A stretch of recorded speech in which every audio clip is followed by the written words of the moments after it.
happy Sunday. We are going to cook a 7-day garlic chicken and veggie meal prep. The last couple of weeks, I've just been winging it and kind of grabbing vegetables and putting it together, making salads just off the top. But today I decided to use a recipe from ChatGPT. And yeah, right now we have the meats thawing out, and in the meantime while that's thawing out, I kind of got all this stuff together. We're gonna like measure things out and be more precise today because I felt like we have time and I felt like I wanted to this week. Sometimes it's fun to I actually used to be someone who used to do 3 different brand new meals, all measured out every Sunday. It took me like 5 to 6 hours in the kitchen, cooking, oven, stove, every single meal, and I'd have 14 meals, lunch and dinner back in the day. That's a fact about me. I did that for a couple of years straight. Lots of mental learning for years of pushing yourself to keep new recipes, new cultures. But nowadays, as you guys see, I'm just kind of putting things together, just not doing so much, making things quick and efficient. That's how I am as of right now, 26, and where my time is going and what I'm doing. But today I just felt like to go back to how I used to be and measure things out precisely in perfect meals, and everything is going to be measured. So I already measured most of the stuff, like this and this, and then the meat we're going to measure on this little scale to get the precise, accurate stuff. Anyways, let's get into it. The broccoli's already done. I just need to chop it up. We're going to chop up the green onions, the 1 large red onion, and then the parsley. So the recipe calls for 3 pounds of chicken breast, 2 large heads of broccoli, which is 8 cups chopped, 16 ounces of mushrooms, 1 large red onion. For the protein sauce, we have 3 cups of cottage cheese, 4 green onions, 1/4 cup chopped parsley, 2 teaspoons minced garlic, black pepper.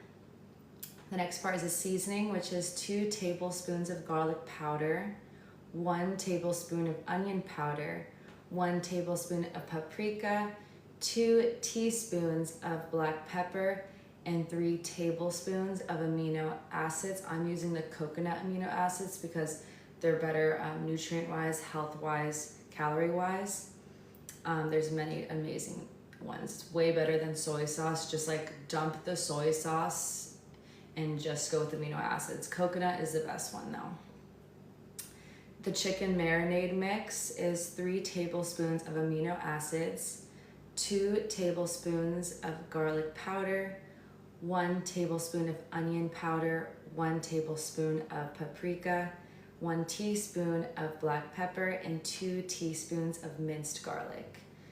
Toss with all 3 pounds of chicken for the marinade. Once they thaw, we'll do that. And then you can air fry or bake them. I might feel like we should use the air fryer for the first time. We just bought all new appliances from Beautiful. It's such a beautiful white gold amazingness. I want to try it maybe if I feel ready. I need to look up on YouTube though how to use it fully, but this one does call for air fry. If you want to save from yourself getting the fat calories, which is oil and spray, air frying is the quickest way to cook something with no oil, which means you're gonna lose fat or just not get as much of a fat intake per day by using these oils and stuff. That also has, even if it's healthy fats, it's still fats, and you still will not be able to lose fat if you're intaking too much fat every single day, if that makes sense. Whether it's healthy or greasy like fried chicken, it's still fat. Of course, one fried chicken could lead to even worse things because who knows what's in the chemicals to other diseases down the line the longer you do that. But healthy fats are less likely to get you to the worst case scenarios down the line, more health problems. But technically, if you want to look like your thinnest, most shredded self, show your lines, we want to lose body fat, right? To see our abs, to see our lines. And again, even the healthy fats will still not let you see your visible lines because you're overdoing the fats per day. but you're at least not at risk of like super intense major diseases or health problems down the future of life. Once we get into like our second part of our life, like past 50 and up to 100, that's when things from all the things you've been doing in your 20s, your teens, eating habits, that's when things start to show up. Or like body dysmorphia things. We don't really know because we're young right now, but like I'm the type of person that I prepare for the future, and it's like I'd rather be healthy and prevent things but also have things taste delicious than, you know, just eat fried chicken every day and just be like, I don't care. You know what I mean? It's just like you don't care now, but then like down the line in the loved ones, your future partner, if you do have kids, your future kids, everyone's gonna care down the line when they're like kind of having to be the caretaker of you because you chose to live a lifestyle that end up messing up your whole body system, which eventually starts to wear out. And so not only you will suffer, but everyone around you is going to suffer too, because you're going to be going through maybe who knows what happens, but like, and then people are going to have to feel that wrath of whatever you're experiencing from all the choices you make with like what you're eating. Because if you're taking care of yourself, affects everyone. If you don't take care of yourself, then like you will affect everyone, not only with your words and insecurities and your unhappiness or your own health problems that you can, even if you had your mindset and you were good, you eventually could develop things that also other people have to suffer because they love you and you're sick or you're going through something. So what we do to ourselves and take care of ourselves actually does reflect on everyone around us. So we always want to be the best version of ourselves, for ourselves, of course, but also for the people that we love. And yeah, so that's just like a little, whatever, let's get back to this stuff. So we're gonna do, the next part is vegetables. We're gonna do mix, so this is like a vegetable section. 8 cups of broccoli, 16 ounces of mushroom, 1 slice of red onion. The seasoning for it is 1 tablespoon of garlic powder, 1 teaspoon of black pepper, and 1 teaspoon of paprika. And then it's, again, air fried or roast. And then the cottage cheese sauce. I'm not exactly sure if this is going on top of something or in our meal prep, we'll put it on the side, and you can decide to eat it with the chicken and with the vegetables, or just eat it alone because it's delicious, almost like it's rice, but like way healthy and high protein, more than rice even is, even close to. So it's like a cottage cheese sauce. We will figure it out in the end how we want to structure the bowl, but it's separate. So it's going to be 3 cups of cottage cheese, which we have right here already measured out, 1/4 cup of parsley, 3 chopped green onions, 2 teaspoons of minced garlic, and pepper to taste. Blend if desired. If you want to blend it, I'm probably just going to mix it to save from washing dishes. I'd rather just use what I can. And then we're gonna portion it out into 7 containers. And then, yeah, we'll figure the rest part. The macros on this is protein is 45 to 55 grams of protein each bowl. Low carb, which is 10 to 15 grams of carbs in each bowl, each meal. And then the fat is so low, it's 5 to 10 grams of fat. Calories on these meal preps are going to be 350 to 500 calories, depending on which brands you're using. For example, the coconut amino acid, if you're not reading it on the back before you buy things, that's why this can vary, because it depends on what brands you're using. Always read the back before you buy anything and compare all of the different companies on what the back is. Is it low carb? Is there low fat? Is there high protein? If you have a combination of all of those and it's a little bit like $4 or $5 extra money, who cares? You buy the one that is the best one for our health, for our happiness, so we can have more energy. And this company knows what they're doing, and they know what's gonna be healthy for you. And they literally designed this product to like be for you with good ingredients. So always go for the company that knows all of that part, who actually did the work and didn't just go off what tastes good. Let me make an invention that just tastes good without knowing any consequences. Those companies can make a delicious product, but they're not thinking about the effects of what's gonna happen to you and your health and your confidence in your body and your energy in the long term. They're just there to make something like ice cream where it's just delicious and there's no, you see what I'm saying? You want to go with the companies that understand. They're actually about health and therefore better energy, stronger bodies, everything. When you're stronger and more healthy, everything gets better. Your love life, your sex life, your energy, like just who your confidence, like, you know what I mean? So you wanna stick with companies that understand this and are on the same page as you and use their products.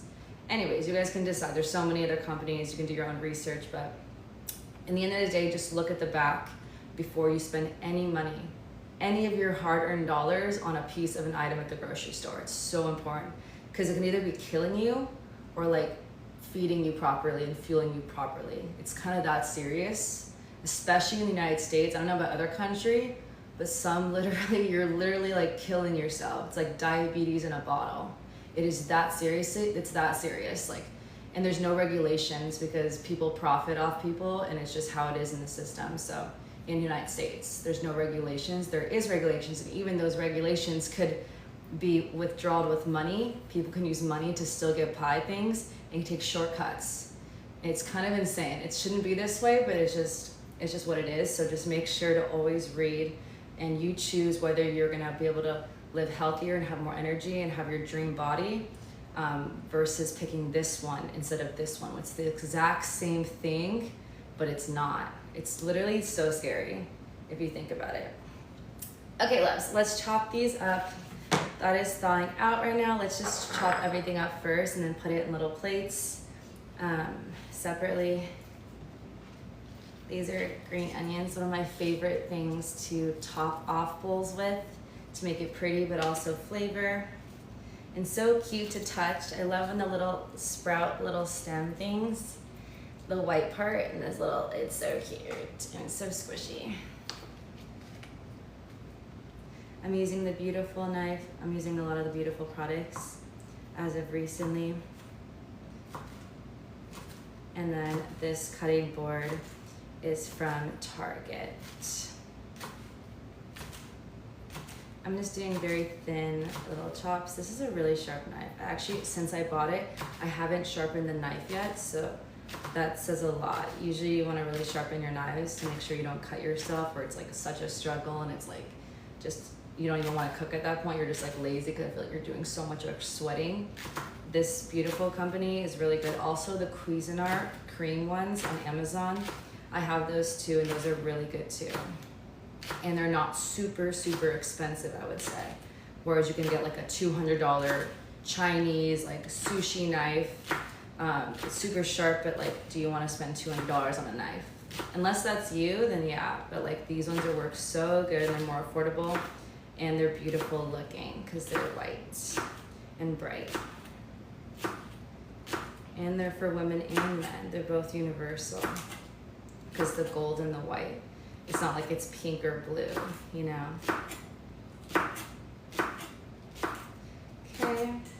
Of course, the yellow part, sorry, the green parts, the darker the green is with anything, the darker and more vibrant the color, kind of like beets. Beets is like a bright purple, and then a red onion is like purple, but it's not as bright. When we cut inside, it's like a light purple. And also like kale is like dark green compared to like this where it's like light green. The kale is gonna have more nutrients because the green, we have to always look at the color. So if you have like lettuce, like regular lettuce, it's like iceberg lettuce, it's more like white. It's still really healthy, but like you could be getting more nutrients if you use kale. But again, it depends on what you like to, but depends on the time and day. You use certain things for certain meals because of the flavor profile. So it's just something to keep in mind. You don't always have to stick to that rule. It's just something to keep in mind. So all the rest of this is just kind of like white and super light. I'm just gonna toss it. I usually use like a little plastic bag or something. So you have like a trash can nearby. You can even put like a bowl, put a trash bag in it and make a mini like table trash can. Eventually when I move out, I'll actually have a staple like trash can for the table, not the floor. That's called a kitchen trash can. It's meant to be time efficient, and just anytime you're using something on the table, you just trash it instead of walking all the way to the trash can. And then at the end, that will get full. You take that and then put it in your big trash can. But also when you do meal prep like this, it just makes it easier to have everything. So it's like organized. So you don't have to like go and do an extra step. But yeah, so we finished this. We're gonna put this on a plate just to separate it. I'm using the small cutting board. I do have a big one, but I don't really want to wash a big one right now. Sometimes we get lazy, and so I'd rather use a small one and then just take it off. But if I did use the massive big cutting board right now, all I would do is push it to the side and then start cutting the next one quicker. But since I'm using the small one, I'm gonna just take it off so I have more surface area. This one is not contaminant. If it was like chicken, then you don't want to put chicken, like raw chicken, and then put a vegetable on top of it. You would want to get like a separate cutting board. But right now we're just doing vegetables, so it's okay if they cross-contaminate. We're gonna do red onion now, taking off the end part, and then I have to take off this part too. And then we're gonna chop it in half. And trash these in the trash can. And then take off just random weird parts that you just don't think that's like appealing or how it's gonna look like when it comes off, so like the little inside. And then the skin part, I'll actually take off a whole layer. You can just take the skin part, but I think it takes too long. This one just came out, so I'm gonna take it out. It doesn't wanna be there. So some people will actually take off the skin of things and like work at it just so they get more red onion. I don't need that much red onion. It's like kind of it's burning my eyes as we speak right now. And it's like very intense taste. If you don't like the taste of red onion, but you want the nutrients of red onions and what the flavor it gives, you can also put this right now and soak it in warm, just soak it in temperature water, just to be safe. Put it in just room temperature water, and that will take out that super intense burning of your eyes, that like flavor intensity, but you still get the nutrients, but it's a little bit diluted. And you can put this in a bowl and just wait and start chopping up other stuff while this is diluting. So when you go to chop it, it's not gonna be too harsh, and people are like, ew, red onions. And so, yeah, that's a hack too, so you can still use it. Like my eyes are already burning because it's like so close. But I do just to be fast, I don't really care. I just grab the whole entire top ring layer, and it's the actual onion. So it's easier just to rip off without the skin just being like nitpicky, and it's just done. It's not that serious to me. Okay. Now we're gonna chop these. I think it wants it with like the moon shape. I believe it was the moon shape. And the half moon shape, meaning that it's, see how it's like a half moon? So if I were to go thin, thin, thin, all I'm gonna see is little lines of half moon. Or you can just chop it up into little mini squares. So it's like this way, and this way a ton, and it just takes longer a process. I think I'm gonna do the half moon for the little salad vegetable section. 1 sliced red onion. 1 sliced. Sliced makes it feel like we're doing moons. It didn't say like 1 cubed red onion. It says sliced. So let's do the half moons, and then make sure that it's thinner. The thinner it'll be, less intense when you go to eat it. Thinner, just like that. Super thin. I can start putting it to the side on a plate, or you just cut it, and we'll do that after actually. You're supposed to be cutting like this, apparently. It's like if you were to go to colonial school, you're supposed to go like that, so that like you can't cut your fingers off because your fingers are like over here and this is flat. So your fingertips, if they were like that, you would slice your fingers off. So you're supposed to be like this. And so the knuckle is the longest point. It's right there. So technically it's supposed to be like that, so nothing gets chopped. See? I don't really care that much. I mean, I hold it normal, like just usually normal. And then when it gets to that point where my hand is now close and there's not much to grab, then I do it the way that you're supposed to technically do it. I just feel like it's so uncomfortable, and I've only been cooking for like 4 years of my life, just not so long ago. Some people have been cooking since they were like younger. I started cooking, I think it was like 21, 22. I'm 26 now, just recently.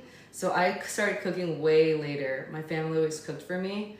So I'm still technically like newer to cooking than most people. 4 years-ish, I would say, is not that, it's still a long time, but to master something, you know what I mean? So it just always felt uncomfortable. It's better now, but it's still what I have learned from becoming a cook is also placing this down, then doing the little things of weirdness. It just feels, it's like the muscles feel weird when you do it.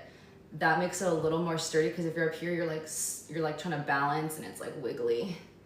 But I usually honestly don't really care. I just kind of go like hold it like just normal, and I'm just chopping here until I need to care, because then it gets dangerous. And I have cut myself before, so that's when I realized we should be doing the right way of cooking, because you actually can get accidents, and then for like 2 weeks it's like you have to have a Band-Aid and it gets all wet. It's just a hassle. So like that's one thing I have learned, but it's just uncomfortable. I don't think it's necessary in the very beginning until it is necessary. It's just because my fingers are so far away anyways. I'd rather just have full grip of it first. But do you see how right now all 1, 2, 3, 4 fingers are literally on? If I were to be close, immediately I could chop my finger. That's what's so dangerous about doing that at the same time. So you guys can pick and choose what you guys like to do the best. Slower is more safer, unless you're like a professional chef or something. Then I get, obviously time is super important because people are needing to eat and you have to be fast. But if we're in the kitchen cooking for ourselves or for our loved ones, I don't really think we need to like be so fast, like pressuring someone to cook fast and cook you a meal quicker. I don't think that's a smart, psychologically stressed out type of energy. Now it's starting to get closer to the end. It could actually slide, so I'm gonna do it this way now. Honestly, I'm stabbing it. If you have like a little bit of nail, it's good. Stab it almost like you're inside it. You're almost making an indent in it, so it's like more grip. That's like a little hack too if you're struggling. Literally stab it with your nails. Again, I'm putting this down, and then mini thin slices. Also, before you cut down, make sure that you get it inside of it first. It's now inside a teeny bit. Then go down. If you don't have it inside a little bit, you have the risk of it falling and slicing somewhere else. But if you know it's already inside a teeny bit, then it's like, you're gonna be fine either way. It's gonna go straight down. See how it's so uncomfortable? Like literally so uncomfortable to do this. It's like not, it's like just, it's so weird. It gets to that point where it gets so thin. That's why I actually usually don't do half moons. Usually I'll just do regular, like cubed, because cubed is so much easier. Just put on the, you just go this way, just, and you just kind of like rough cut. There's no need of precision, and precision cutting technically takes longer. Honestly, I don't really care. I'm just gonna toss this. It's just extra, I don't need that much onions in the salad. We don't need that much red onions. It's already really intense and of a flavor. We're just gonna avoid possibly hurting ourselves, because it's gonna be so nitpicky and just, it's a hassle. So we will move forward. Once it starts getting close again, I'm gonna do it the right way. But in the beginning, I just wanna save time and have more grip. Okay, it's getting close. I'm gonna switch. Technically, I shouldn't be teaching that way, because in reality, you can still cut yourself. So the safest way, I would say, just do it the way that the people that are professional cooks do it. Professional chefs will say, just do this the whole time. Like that's what they would say. And technically, that's what I should be telling you guys too, because it's the smartest thing. Even if it slips right now, it'll like fall, but I will not get cut. Again, this part is so, I don't really care. It's a full large onion right now. It's not like we're doing a half an onion. We just did the full onion. So it's still a lot of onion already. We're gonna just stop there. There's still tons here. There's tons to go around. We're only doing 7 meals.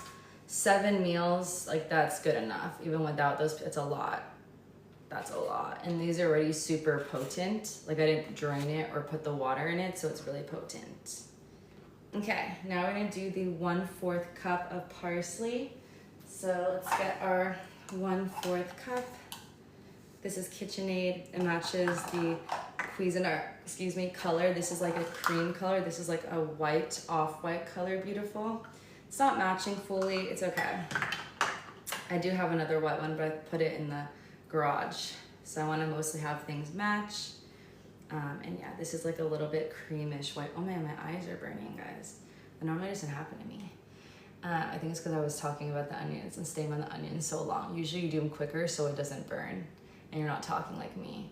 But this is like a creamish color. It's a little bit off-white, but it's not as cream as like this KitchenAid one. It has slight touches of black as well. This one was from TJ Maxx, I think, or Marshall's or Ross. One of those places I got those. Okay, now for this, you can go inside, inside, inside, inside, inside. And the reason we do that is because there's already breaking up. And now we go the normal way. So it's long ways right now, long ways. The little stem things are right here. And we're gonna go, just chop it up as much as you can. The sharper the knife, the better. And then from there, we're gonna get all the little small pieces and we're gonna put it in the 1/4. Because it's saying, it said like 1/4 chopped parsley. It didn't just say 1/4 parsley, and then you would like measure it out in a measuring cup, 1/4 of the parsley, then chop it up. It says chopped parsley. So technically it's more parsley then, if you think about it.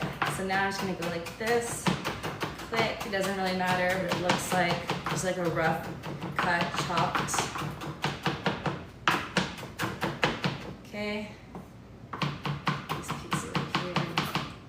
Parsley is delicious. We're gonna now kind of put it inside and see how much more we need. Oh, these ones are kind of long pieces, a little bit bigger. So I'm just gonna use my fingers to tear them. Doesn't have to be perfect. Technically, the more small you do it though, the prettier it's gonna look and maybe the flavor will get dispersed more. So if you wanna do it more precisely, it'll give it a little bit of a different flavor. Okay. Just a little bit more. It's pretty much good to go. I wanna be like super precise. I'll just add that in there. Okay, slowly, don't cut yourself. I'm just kind of pushing this to the side and down just to get it off, and then kind of getting all the cute little parsley pieces and putting it on top. That looks better. Okay, now we're gonna get a little plate or something. I'll use a regular plate for now, like a little bowl actually. And I'll put this in a bowl. Put it to the side. Okay, we can put this in the fridge now for another use. My mom actually doesn't store her stuff in baggies. If I were to have my stuff, I would store everything in bags. To be more cleanly, you would put it in a plastic bag, zip lock it so that it stays fresher. We have most of all our stuff in a clean container, just like this. Everything is just out. I don't like that system. When I eventually move out, I want things to be preserved better. That's up to you to decide. It's not gonna be affected that much, but like, it is more plastic being used or more like time consuming to do it the Ziploc way. It's up to you though. Either way, you still gotta like, clean things, so. And as long as you're cleaning your fridge, it'll still be clean. Does that make sense? But she just kind of had that habit, and I just felt like if I'm just doing what she's doing, then it's fine. But I think eventually I'd want to like actually organize things a little bit better.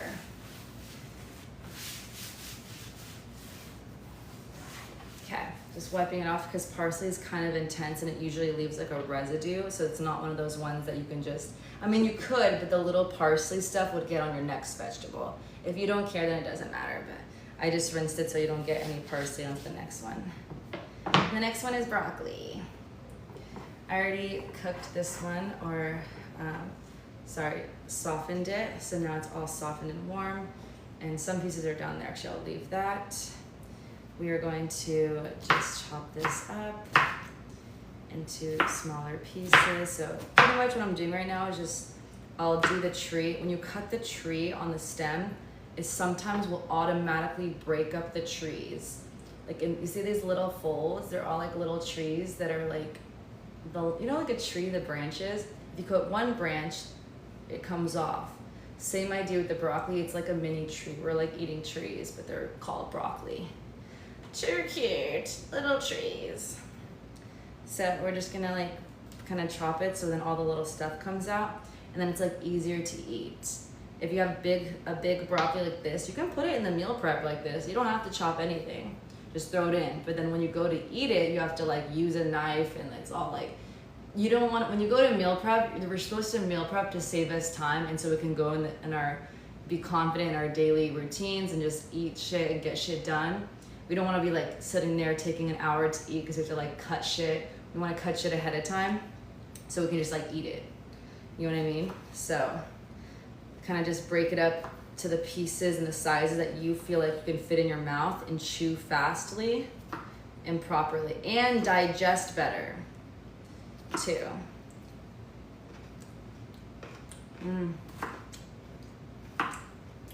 So that means I usually cut the stem off first, closely, and then everything kind of falls apart from there. Once you cut the stem deeper, everything just falls apart. See? Breaks off. Some pieces won't, but you'll just do that one. You'll just break it up one. I eat the stem still, you don't have to.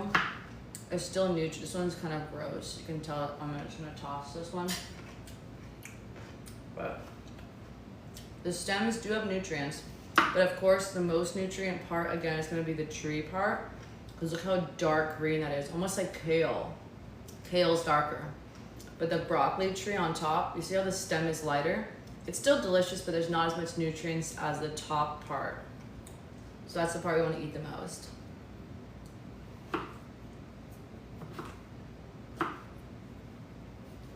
Okay. And if you are eating the stems, you can cut the stems up into little pieces as well. I am going to eat the stems though here because I did measure things out. So I want to measure everything properly and be able to get the same like nutrients or same amount of calories, and fullness. So I actually am going to eat the stems here. If you only wanted to eat the most important part of the vegetable, which is the darkest part and not the stems look like this. And then the actual broccoli that's the most is this, right? So if you wanted to do the ingredients and match that for the calorie intake per bowl, you would just chop all of these stems off first, then put it in this, zero it out. Then once it's zeroed out, put them in there when it's already cut off. Then you get the best measuring for what you do like. But if you don't do that, then you probably should keep the stems in there so you get the nutrients and the calorie. So you're fuller instead of eating less. Unless you want to eat more calories, but then what if you get full and then you're forced to snack because you don't feel full and you didn't get the calories that you needed or the amount of food of chewing that you needed. So you can decide, but yeah, that is that. I'm gonna now put it back in the bowl. There's a little bit of residue of water. Let me take it out. Okay. And then we're going to put it all back in. Now that it's chopped up better. I think the next one is we're going to work on the sauce, the marinade for the chicken, so that we can then take out the chicken. It should be ready now. I also already rinsed the mushrooms using this from Home Goods, cute silver and cream, cute little bowl, and then I just rinsed it and kind of took it off with my hands, rubbing them, because sometimes they have this like dirt stuff, I just like really rubbed it. We're gonna chop these up too. Actually, let's do that now. It's actually the last one we haven't chopped up, yeah. I forgot about the mushrooms. You don't have to rinse right now. I just want it to look pretty, so I'm rinsing, but it's not necessary. But the broccoli does leave a little bit of this like broccoli residue, so you don't do that. Again, same with this, the stem part. Because we're measuring today, if we weren't measuring today, like if I was just doing my natural like cooking quick, you wouldn't have to do that. But since we're measuring, keep it in there If you really don't like it the day of, just don't eat it. But then if you're still hungry and you left all the stems there, you don't feel full, then eat the stems last. I'm gonna keep them in though because of the situation. So I don't know why I just cut that. Don't cut that. So instead of cutting it off, I'm just so used to doing that. Don't cut it off. Just start slicing this way. Hold on. This is actually, it's been a while since I've done it this way. So we're slicing to the side. Side. So the mushroom's flat.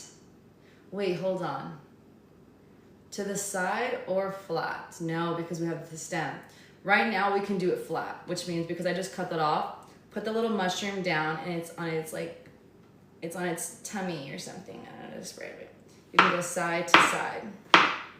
And this is what this is gonna look like when you put it on its tummy. You cut off the stem, careful with your fingers again with the little tuck. These ones are easier to cut with the tuck all the way because it's like you can really dig your nail in it. And then this is what it's gonna look like with the stem cut off. And you do it that way. But since we're gonna keep the stems on this time, you're gonna now see the stem come out when you cut it. So you can't really cut it like this. I mean, you can, but it's gonna be wobbly.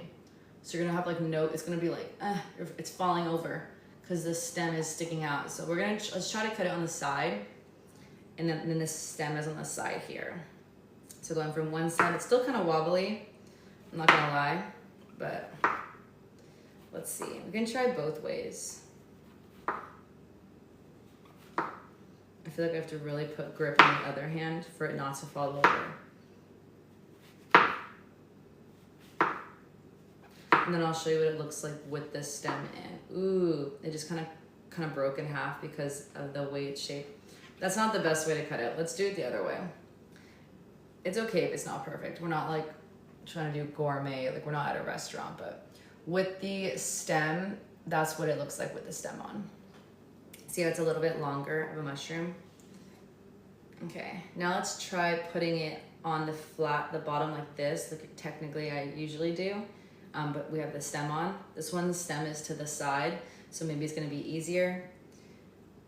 Oh, I can actually put it on its side with the stem because it is kind of flat right here. Each one will be a weird cut. Every single one's gonna be different. Just do your best. It doesn't have to be perfect. It really doesn't. You can end up chopping this up into cubes too. So instead of these little slivers that I'm doing right now, you could even do it this way, sideways, the other sideways, and make it even smaller per bite if you wanted to. This one's hard. Don't do this. It could really chop you, but hold on. This one's an awkward one.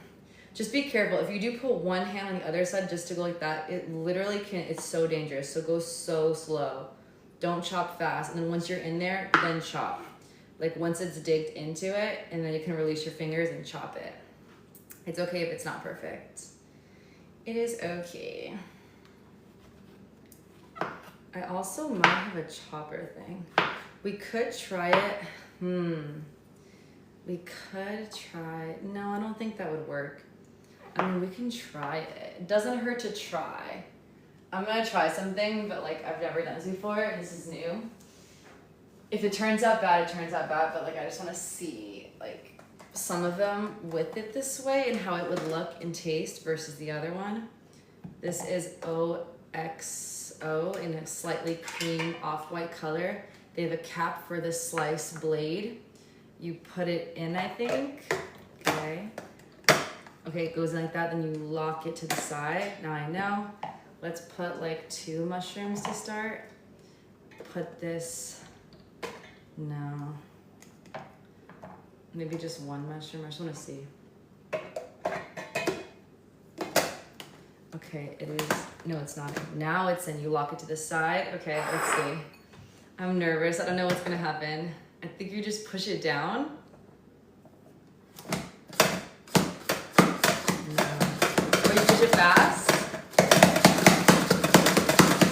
I think it's stuck. It looks stuck.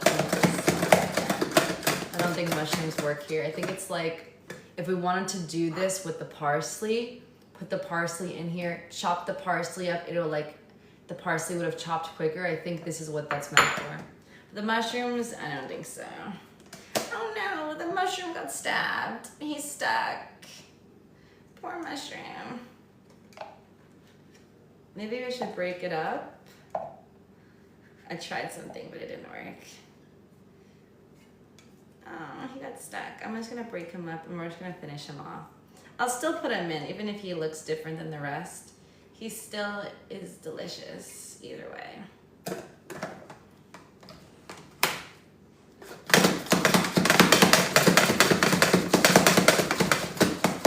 I do like this company though. It feels good to do it. Like if it's a good make and model. I like it. Okay, that worked better, but there is a teeny bit that didn't like take one of them right there, and then this one. But besides that, it's okay. But then if you want it to be fine like that, that's the best. But I realized we don't really want it to be that fine, so we have something to eat, like more bigger. Oh wait, there's a second one here that also didn't take. So yeah, this is not the best for mushrooms, but for spices and like toppings like this, we would use this tool. I just wanted to try it. I'm gonna dump him now. Poor mushroom. Again, with these type of things though, you do also have to wash it, which also takes time. So yeah, it might save time, but you are washing more dishes now. So it's one of those like double-edged sword type of things. You pick and choose how you want to cook, or just use a knife and you only have to wash one knife in the end. But does it take longer? Which is more quicker and efficiently? I don't know. You can decide that for yourself or even time it, but I usually use knives only, but it's just something to think about. I didn't finish this one out. Okay, now it's done. There probably has to be a better way to slice things like this though. Maybe there's like one of those like board things. Again, you have to clean it, but you see how I have to like slice every single mushroom?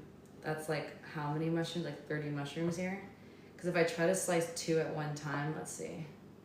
This could be dangerous. I mean, it's working. I mean, it kind of works to do 2 at one time. Be careful though, my fingers right now, it's getting close. Once it gets closer, I'm watching my fingers though. I'm gonna then probably stop because it's dangerous at that point. Then go to 1. Okay. And then other side, or other one. Make sure to get it in there first, and then I'm gonna remove my hand. That one was so close. Okay, now it's getting full, so I'm gonna grab a bowl.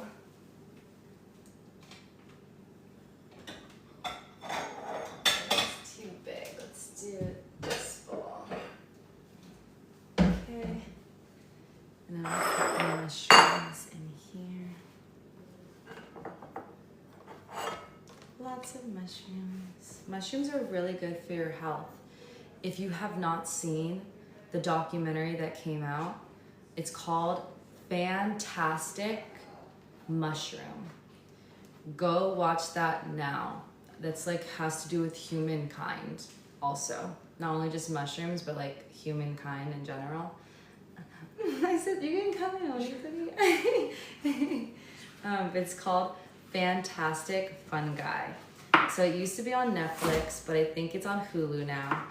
And yeah, so someone in our community on our live stream last year, he was an amazing part of our team at the time, and we were going on live stream, like doing TikTok the way it's supposed to be done, with the battles and stuff. But he put us on, and we watched it like actually live together, part of it, and it was amazing. I did not know that about mushrooms, but that's why people drink mushroom coffee. I actually bought it too. I stopped using it because we're using other coffee, the machine right now, but mushroom coffee is so good for the nutrients and health. And it all comes also from watching that documentary / movie. You will see why mushrooms are so powerful for human health, energies, and like just so much. If you don't like mushrooms, like to eat like this, which they're delicious, but if you don't like mushrooms to eat at all, like you're just completely hate mushrooms, like with the passion, than mushroom coffee just to get the nutrients. Like, you don't realize how closely related humans are to mushrooms until you watch that documentary. But they're so good for humans. So I recommend it. I think it's on, they might have took it off. I don't know why they took it off. It's almost like they didn't want people to see it, but it might be on a different platform now. Like, what is that random? There's like random other platforms. Like Magic Spoon? No. It's like one of those like other, maybe it's not Hulu. It's like one of those Rotten Tomato. No, it's like one of those random other ones. You have to look into it. Just look up Fantastic Mushroom. It's now harder to find for some reason. I don't know why it's like that, but it's a really good documentary. This one's a little dirty. I'm gonna clean this one a little bit more.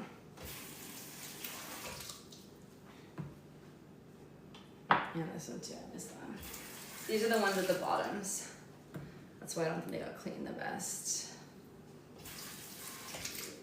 Okay. That was my sister. She was nervous. I was like, you can come on. She was like looking. They just woke up from their nap because Jesse went and did a 13-mile run. Isn't that amazing? He woke up super early and ran, and they all were there to support him on his journey. There was a race in San Diego, a race. Okay. We're almost done. Oh, the baby's up. You can hear him screaming. So cute. He's so chubby and cute. Let me show you guys him. Okay. Usually people don't want to be in videos, which is why I kind of separate it, because live stream can be uncomfortable for people. And I don't want to put my family in that situation to feel uncomfortable, you know? So that's why I haven't like videotaped the baby with you guys with him, because they're usually around too. But he's so cute. And chubby. Okay. Now we're finished with the mushrooms.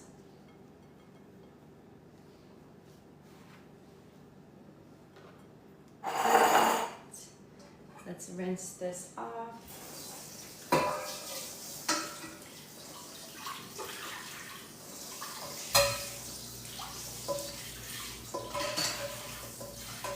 Hot water. And then rinse. And rinse.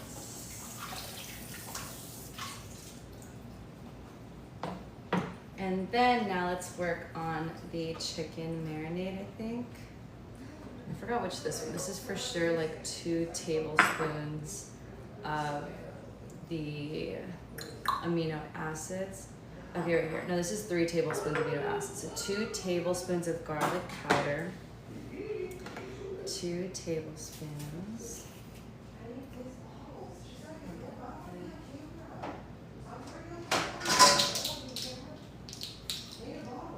2 tablespoons.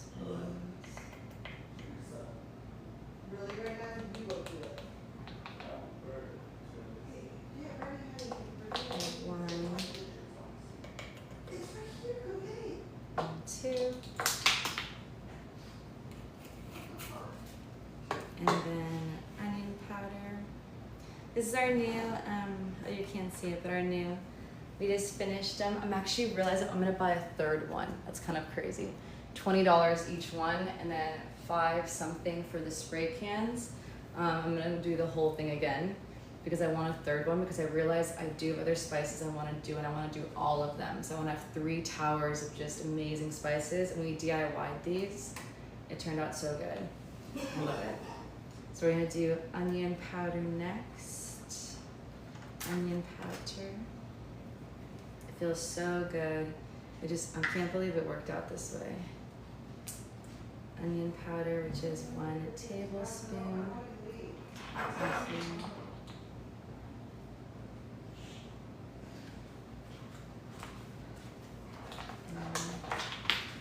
And then, oh, where's it? 1 tablespoon of paprika. Next, paprika is here.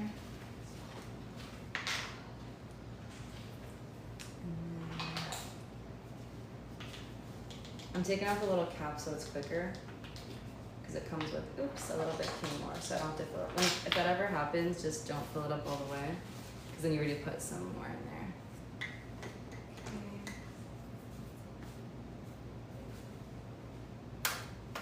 And then last is 1 teaspoon of pepper and minced garlic, 2 teaspoons. I'll do the 2 teaspoons of minced garlic. Put here. And then we only need black pepper. 1 teaspoon of black pepper.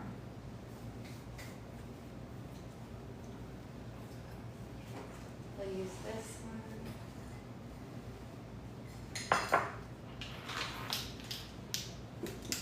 1 teaspoon. Perfect.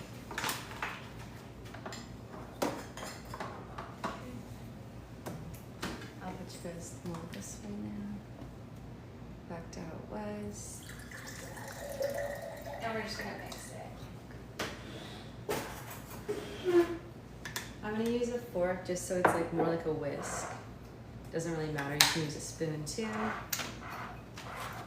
And then this will be the marinade to the chicken.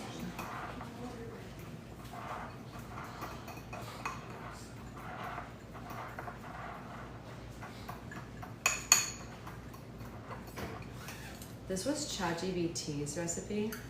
Usually when I used to make recipes based off things, I'd use YouTube. I'd use Instagram mostly, Instagram and YouTube, and then also like Pinterest. Those are the main platforms I used to do to find recipes. So I'm trying this out. This is my first time following a ChatGPT. It could be good, it could be like, okay, we'll see.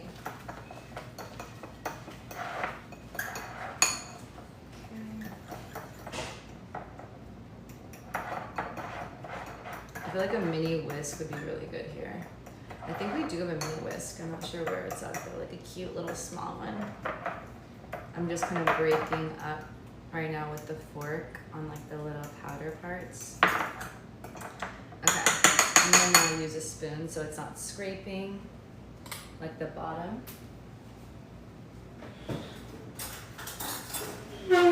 It does feel a little bit thick. I'm not actually used to marinades being like this thick. I'm trying to see if this is right or not. This is for 3 pounds of chicken. I mean, we can try and see. This is definitely thicker. Maybe it could be better, but this is ChatGPT's recipe. We'll see. Let's just trust the process and see what happens.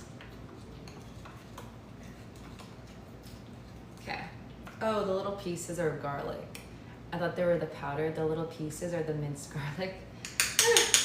I was like, why is it still like little chubby pieces? Okay, now let's do the chicken. Let me feel out the chicken. It's in water right now. It seems squishy. It seems squishy. Okay, so we're gonna take it out now. I need scissors. I have kitchen scissors, but they're away right now, so we're gonna use this one. We should be using kitchen scissors though. I'm just gonna be gentle and only do the top and not let it touch the chicken at all, just to make sure that it's sanitary. Okay, good. And then the next one, chopping off the top. Perfect. Now we're gonna grab the chicken. People say rinse the chicken, people say don't rinse the chicken. There's so much controversy whether you should wash the chicken or not wash the chicken. I wash the chicken. I don't know. You decide. Do you want to keep it not washed or wash it? It doesn't matter. I just want it to be clean. And does that mean it's not clean coming from the company? I don't know preservatives. So I just feel like wash the chicken with water. I don't know. You can decide what you do. There's so much controversy. People say it's just It's one of those things. I just wash the chicken. I don't think, we're gonna cook it anyway. It's gonna be cooked in the end. But I just feel like, I don't know what this layer of stuff is on there. It kind of just grosses me out. So I just feel like it's dirty and I just want to wash it. And I put it on a paper towel that is clean.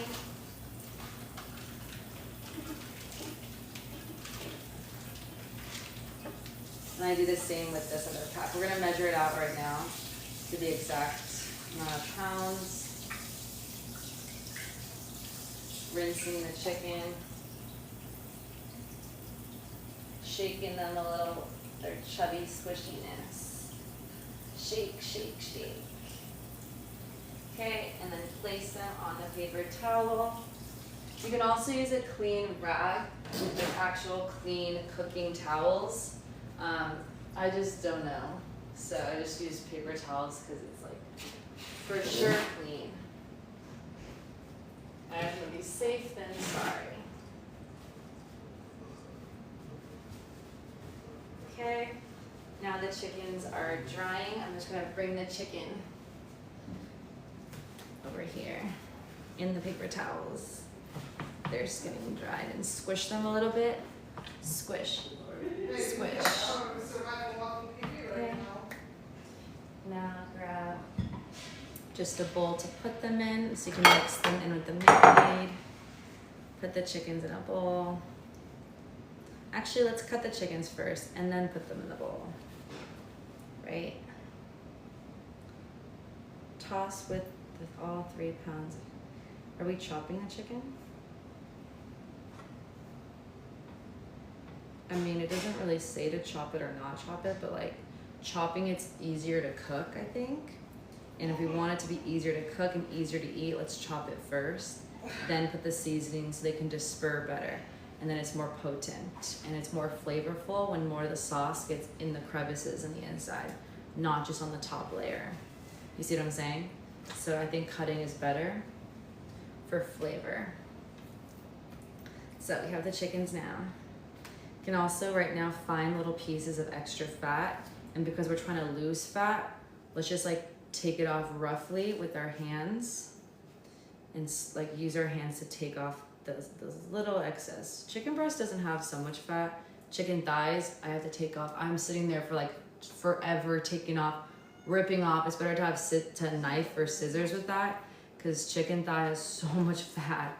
Chicken breast actually is more healthier, so it's not the best tasting, but chicken breast is healthier for to lose fat in general, and to lose weight. But again, the more flavorful one is chicken thighs for a better taste. So you decide what you value and what you're looking to do. And it could be for a portion, it doesn't have to be forever. You could stop eating chicken thigh for a little bit just to like lose body fat or lose weight and then go back to eating chicken thigh. Like it's not a finite thing. You can always go like back and forth with things and temporarily. Okay. I'm gonna now cut into the chicken, super thick chicken. This one's super thick, so actually I'm gonna cut into it because the thickness, the girth is so big. If I cut into it, it makes it thinner. How I'm gonna do that is just put my hands on the top part and I'm gonna careful not to cut and I'm gonna put my hand in there and then just go like, just slightly, just go through, just naturally, it'll go in naturally. And then you have 2 thinner pieces. See how thin it is now? Amazing. I'm gonna do the same with the other ones. Put my hand on the chubby chicken. And then cut into it. This is mostly done with chicken breast, I would say. And then do the same with this one. It's pretty chubby. Cut into it. And then this one, yeah, it's pretty chubby, I would say. I'm gonna flip it over on the flat side and then cut into it. So everything is now thin, and now we're able to cut it into smaller pieces too, and it's easier to cut this way. I'm gonna go long ways first, and then we go short ways. So long slivers, small thin slivers, long slivers,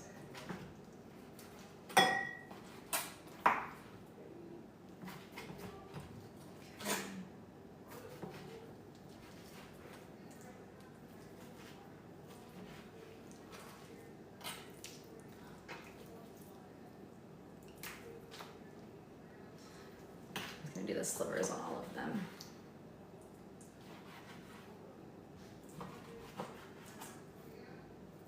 Careful with your fingers again if you're new to cooking.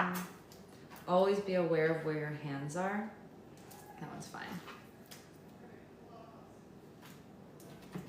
Sometimes you use two, with meats and stuff, sometimes you use two hands to really like, because it's so thick. Especially like steaks and stuff. That's why having a sharp knife is really good. Okay, actually I'm gonna start with this first, all these little slivers, and now we're gonna cut the other way. Not long ways, width ways. Stab. Okay. Put it in the bowl.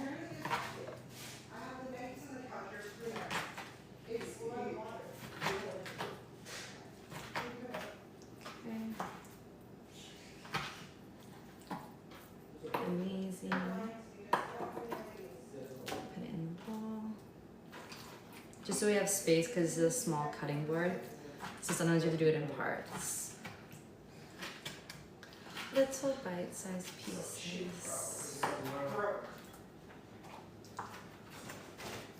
There's so much cooking to do, so we'll deal with that tomorrow. You got the key?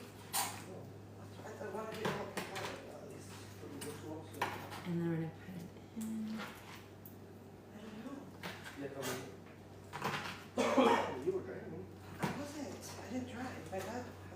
Oh, yeah. Can you check? Is that in there? Or cameras?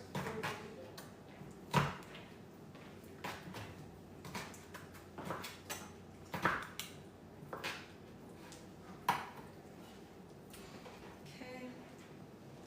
And then almost done. I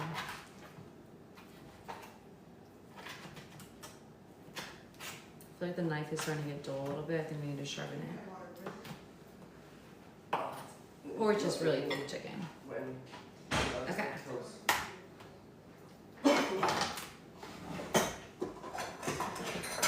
I'm gonna switch to the Cuisinart. Oh wait, no, this one.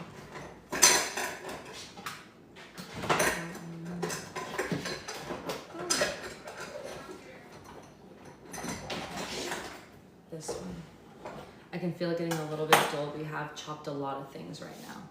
So we're gonna use, this is the Cuisinart one from Amazon. Super nice.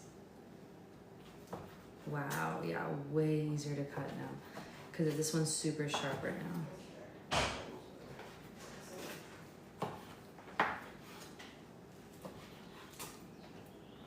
Okay. Cutting along ways. Long ways.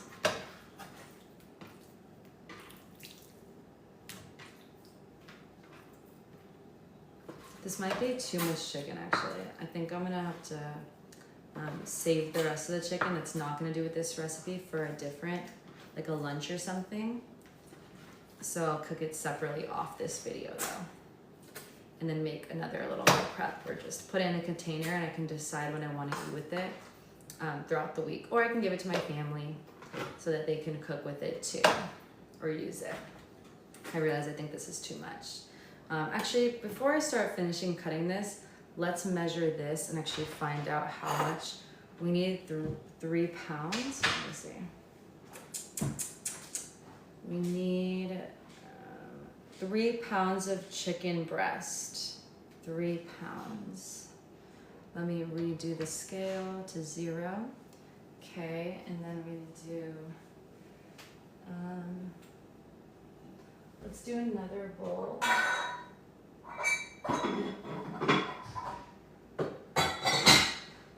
Okay. We're gonna 0 it out. And we're already cut, let's put it in and see how much it is. Okay, that's 1 pound so far. We need 3 pounds.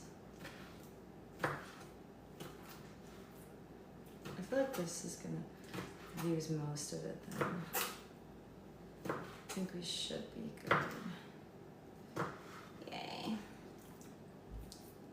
Sometimes the scale doesn't stay on, so I'm gonna have to go back and forth. It's kind of annoying. The scale will like the lights will turn off and then it'll start over. So I'm pretty sure I'm gonna have to put it back that way. That's why I grabbed another bowl anyways, because I knew it was gonna zero. It's gonna go back to 0 in a second. I'm gonna keep kind of adding just to try to keep it on though. I would definitely not recommend this scale. There's better scales. I got it like before I was buying things. It was just like a quick purchase when I was at the Creator House. I needed a new one. This was back like almost like, it was like a year and something ago, I would say. But this one's not good. Because it shouldn't like turn off like that. Okay.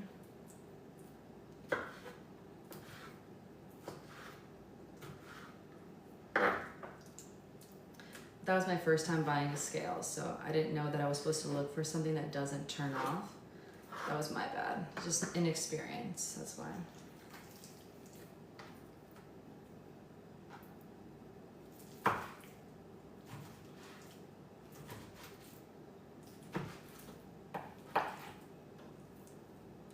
Oh my god, actually, we might need more chicken. 3 pounds?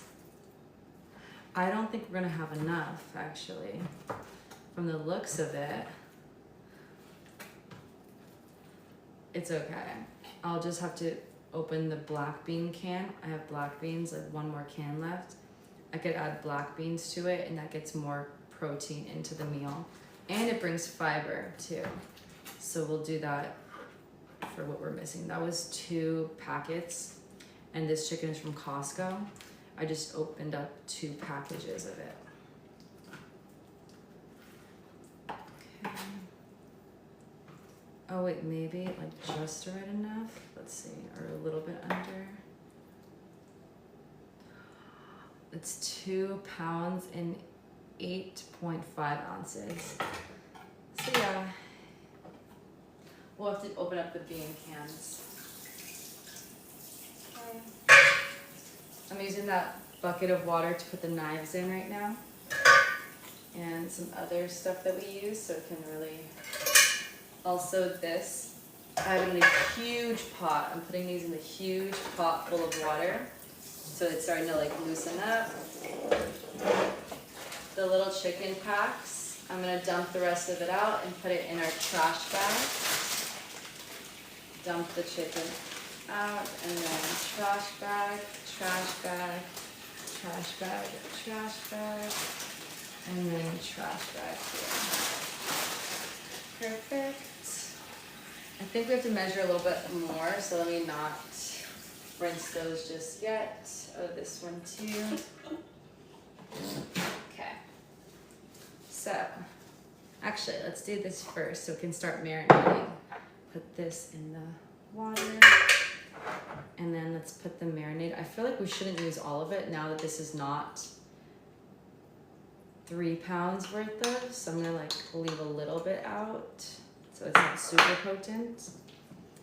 You can use your hands. Usually I use my hands. Honestly, I feel like I should just, if you feel grossed out from chicken, don't use your hands. It's just so much easier. And it's also kind of squishy. We're in there and we're massaging the chickens. We're giving them a massage. And chicken fell now.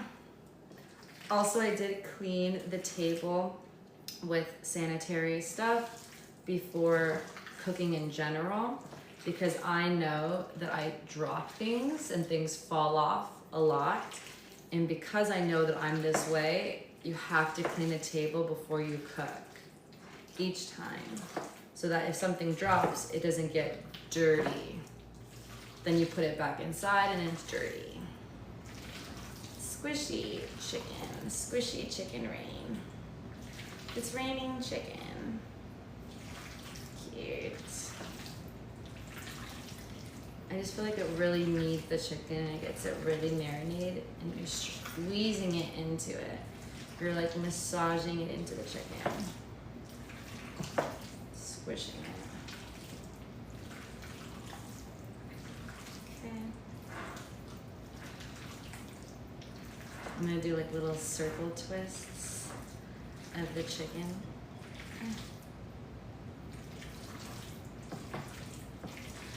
Amazing.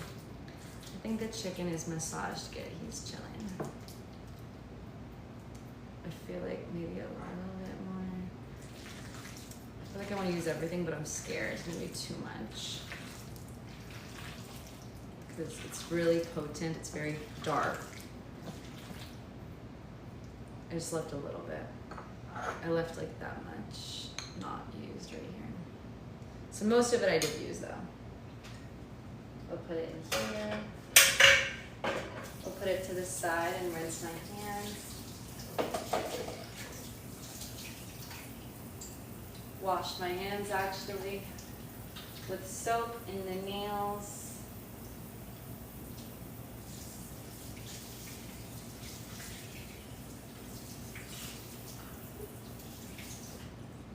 Amazing. And then onto our next, this to the side. The next part is already chopped everything. The protein sauce. So we have the 4 cups. Oh, it wants us to mix all of it together. I put the chicken in this. This is dirty.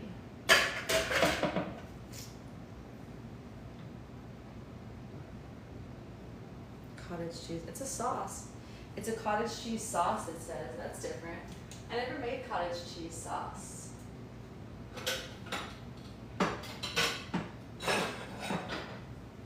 I like to try new things. I'm not a picky person.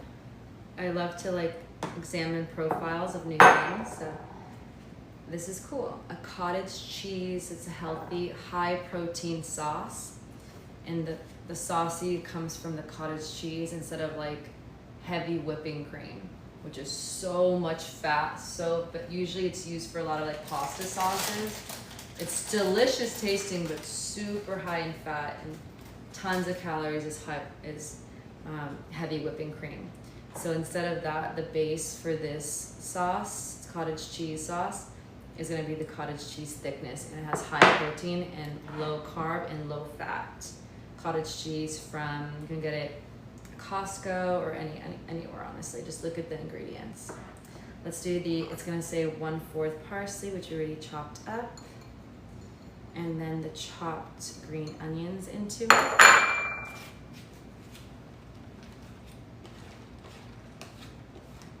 And then the 2 teaspoons of minced garlic.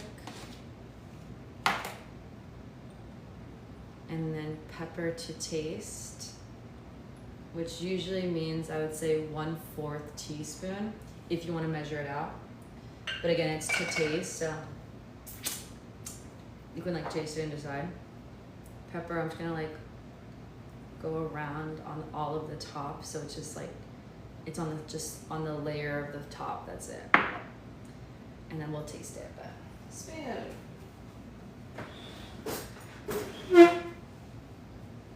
Spoon to mix this cottage cheese sauce. Ooh, it almost looks like a dip. You know, if you have like people over and you're like doing like the chip and dip, it literally looks like a dip. This could act as a dip to a healthy, high protein dip maybe. If you put like more like spices, that would be really good. Add different kicks and different flavors. I could see that. It's looking so delicious. I love the white and the green look. I've never made anything like this. This is amazing. Cottage cheese sauce. Yummy.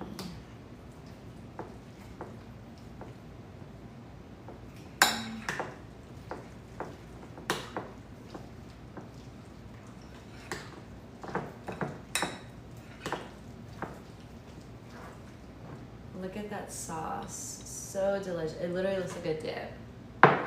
So yummy. Oh my god. I could see this being in a baked potato. So good. Imagine doing a baked potato. Sweet potato, less carbs. I think it has higher protein, don't quote me on that part, but sweet potato is even better as a baked potato. But if you're like, you don't care, just pick one or the other. They're still healthy. One just will give you, you'll lose fat and lose weight better, but they're both healthy. So a baked potato, put this in the inside, top it with some cheese, like a little bit. Oh my God, this is so good. I'm so grateful to learn this right now. Delicious. Wow. Oh my God, this is why we have to do recipes sometimes, because recipes are like insane.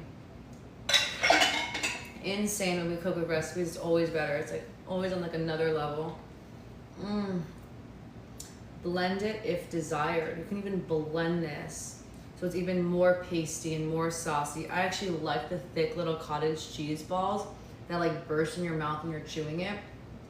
Feels so good. But if you don't want the little clumps of cottage cheese, it's saying blend it, so it's almost like a yogurt, like a sauce, like a paste, if you wanted to. I'm good with that, and it's less dishes as well. It's up to you. And then now we're gonna do the chicken is marinating. Let's see. That's it.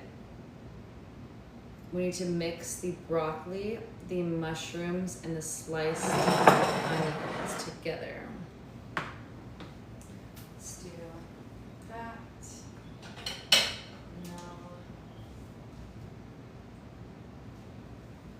Use mine. No, I'll use this one actually.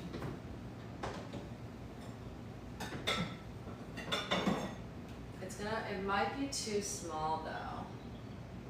It might be too small. We're gonna see. I mean, what am I saying? Just put it in here. It's already the same size. It's kind of small. Yeah, it's too small. It's too small. I'm gonna use a big one. That one's too small too. We'll use a big one.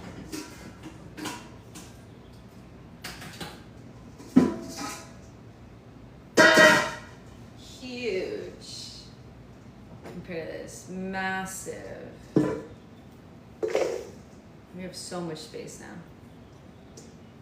I probably shouldn't have done anything to the broccoli. I should have left the broccoli cold. That was my bad. I didn't realize we were gonna oven do this, so don't do anything to the broccoli. Just put the broccoli, measure it, and put it in. The sliced onions, and lastly is our mushrooms. Hooray. This was clean. No, this was dirty. No, this was clean. This was clean. Put this to the side.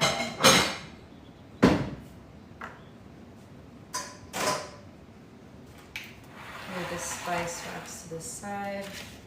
This is dirty, dirty. Pepper, we need the black pepper. This is clean.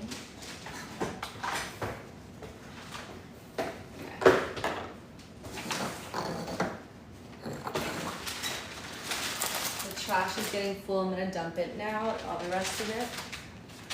We're almost done. Everything is prepped and measured. Don't need this anymore.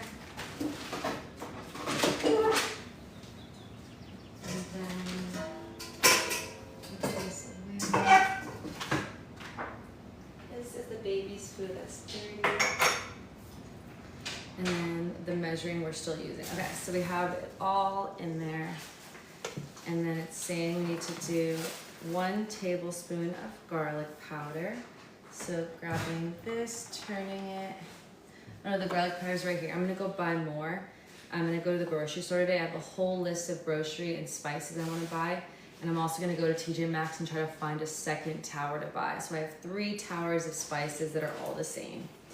I'm excited. I think I need to get more spray paint from Walmart too. 1 tablespoon of garlic powder for the seasoning. This is for the vegetable seasonings. I low-key feel like I should add this on top. No, mix it within. Mix it within. I could mix these together. To make it more better in flavor, I would say mix it together first then technically it's the best way to do it. Then put it in and mix it all together, because it's gonna be better dispersed and more even when you do that instead of separately, if that makes sense. You don't have to, but if you want it to taste, I think the best, I don't know. That's just like it just makes sense. Like, I think you would learn that in culinary school. It just kind of makes sense to me. Again, it doesn't really matter, but I think it's better. Okay, I just finished the garlic powder. I need to go buy some. That's perfect. We only need 1 tablespoon. So it literally is perfect right now. Wow. And then 1 teaspoon of black pepper, and then 1 teaspoon of paprika. Paprika is so good. It's like the foundation of so much.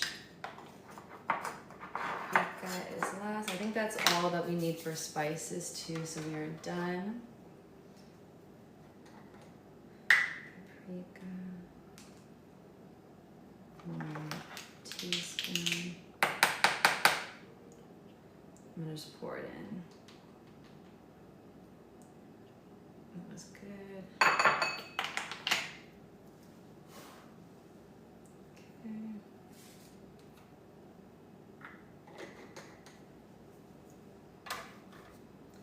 We'll put this away. This one's empty. Put this back there.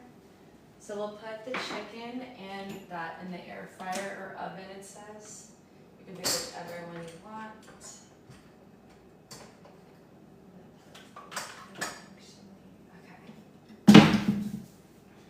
Let's see.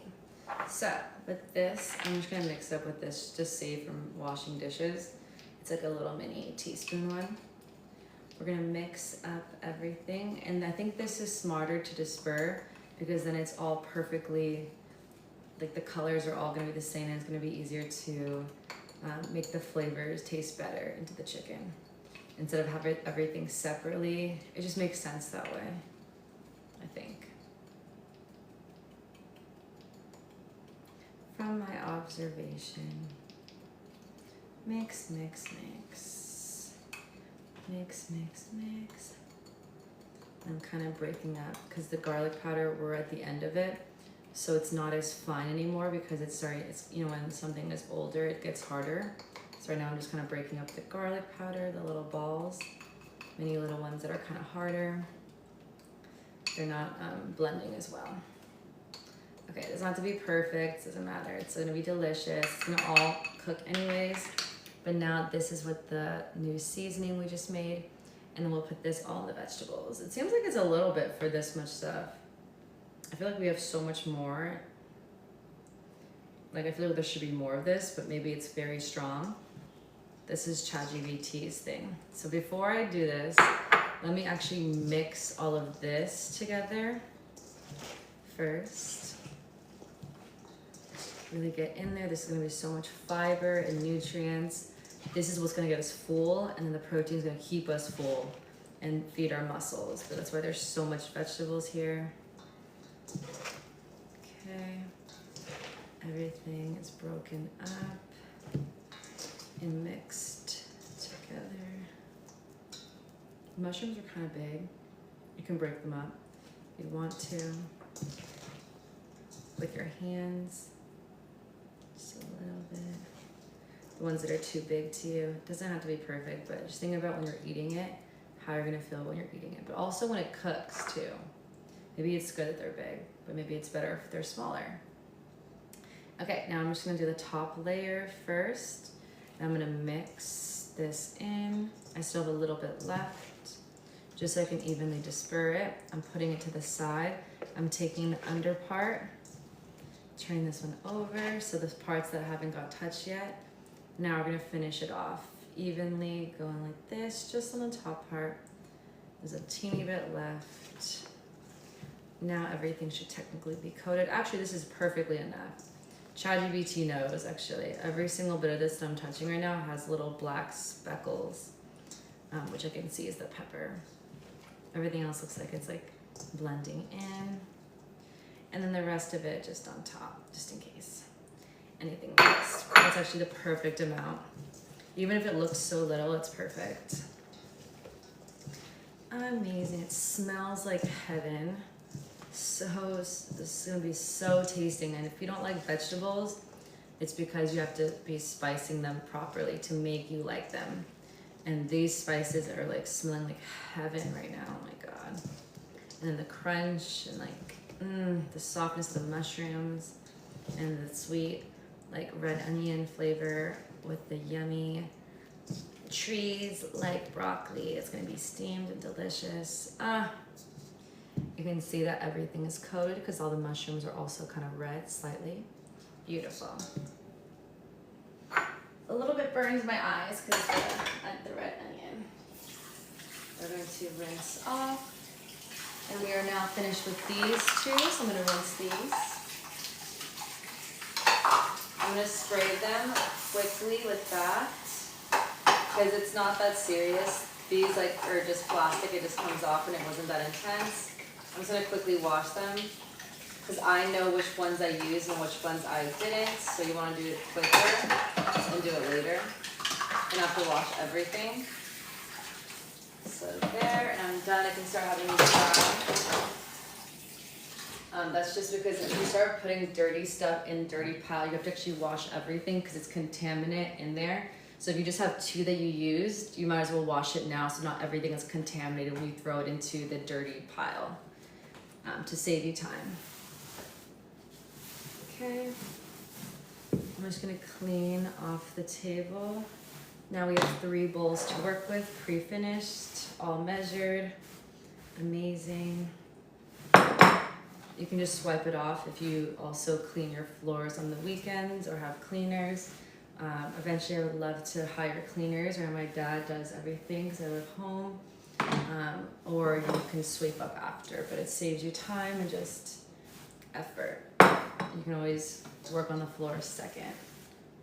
I feel like you should be washing and mopping and cleaning your floors every single week, once a week at least. I don't know. It's an observation, but people's schedules are different.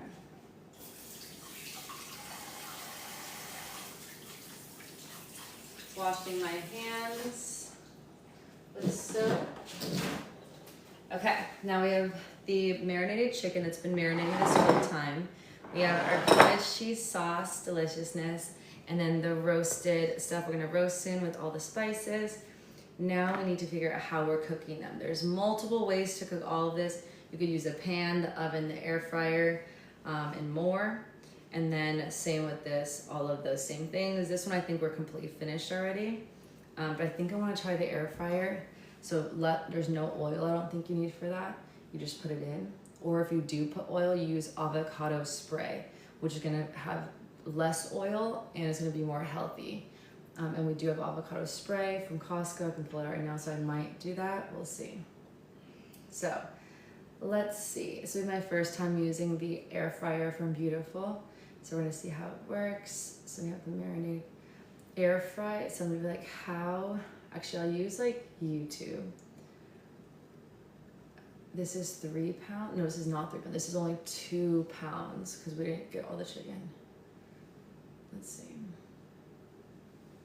I'm gonna do research. Anytime you buy new appliance, I feel like we should do research. So let's look up how to air fry 2 pounds of chicken breast in the Beautiful air fryer. Oops, I spelled Beautiful wrong because it was a mess up. Let's see. Okay, so we have one person just saying in general how to air fry chicken breast. And then let's keep scrolling. This best air fryer chicken breast in 8 minutes. How can you make it that quickly? That's kind of incredible.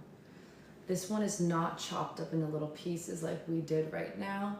If I didn't chop it up, we would just be following this guy right now, but I didn't. So we chopped up so it's different. This one looks chopped, but it's a short Shorts don't always give you the big picture. Usually you want like a long form video. Let's see.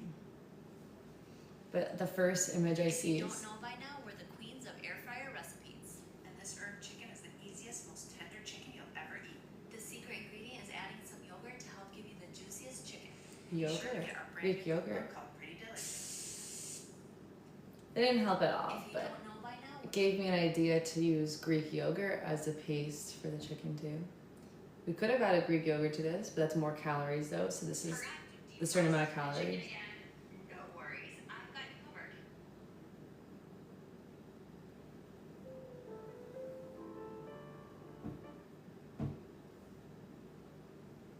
covered. Someone's popping eggs in the air fryer with the chicken, with the cubed chicken. They're cracking 2 eggs, 3 eggs in there. I wonder what that does. That looks yummy. But again, the extra fats, if we're trying to lose fat, the yolks in the eggs adds to the calories by putting in 3 eggs. Like that's 3 extra yolks that are fat, that have a lot of fat. Let's see. So everyone here does not chop their chicken in little pieces like I do. They just really do the lazy, just up front, grab them out, toss them in, and that's more efficient. That's actually smarter. Technically, they're smart for just speed and efficiency. Don't chop it up till after it's cooked. Technically, that's probably better. But usually, I don't use air fryers. I actually usually pan fry them. And to me, I'd rather cut up front first to get small pieces. So when it goes to cook, it cooks in like 5 minutes or less. Because every little chicken square is so little and it cooks so fast. So then it also doesn't have to be, it's still juicy because it cooks so fast, but it's not drying it out or like possibly messing up your chicken and you can't really like, you know, cut it there. I don't know. That's why I usually cut the chicken and like that's my usual go-to. But technically we shouldn't have cut for the air fryer, I think it seems. Because this looks normal that people do not cut it in the air fryer. This is good to know for future, for air fryers. What about this one though? Air fryer chicken breast. This one looks kind of small. Ooh, like little skewers he's making. Well, he chopped them up like us. Soy sauce, something, an egg, the spices. He's mixing with his hand in a glove. If you don't like the way to mix with your hands, use gloves. That's smart. I don't care, I just wash my hands.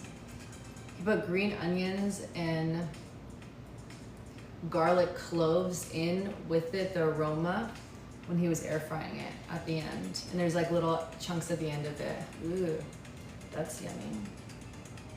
That's cornstarch. It's also good for making things like breaded, almost like orange chicken. It has that fried layer. I used to do that in certain recipes. For a lot of like Chinese recipes, that you would use cornstarch, have cornstarch if you want to do a lot of Chinese recipes. It looks good. It just doesn't give me the times. It looks really delicious. I need the how to use. Let me just say how to use beautiful air fryer.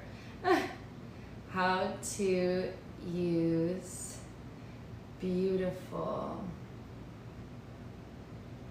air fryer.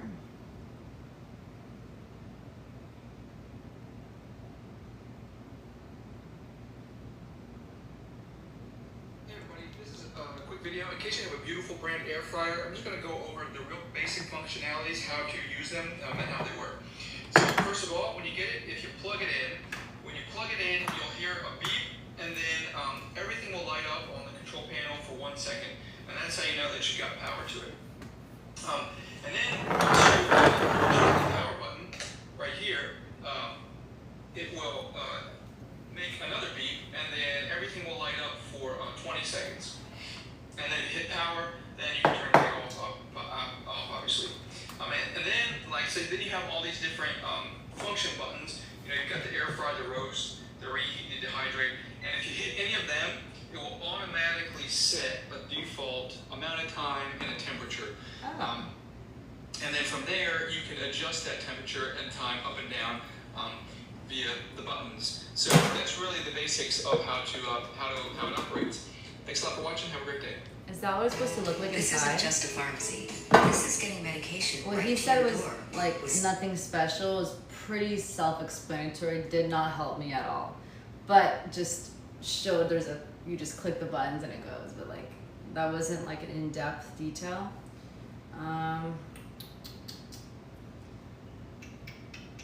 ChatGPT, that's probably the next best thing to actually give information that actually helps, more better. We will do how to use a beautiful air fryer for 2 pounds of chicken breast, question mark. Do I use avocado spray in the bowl? I don't know how to explain it. Question mark. Do I need to put parchment paper in to prevent from ruining the air fryer bowl, or tin foil?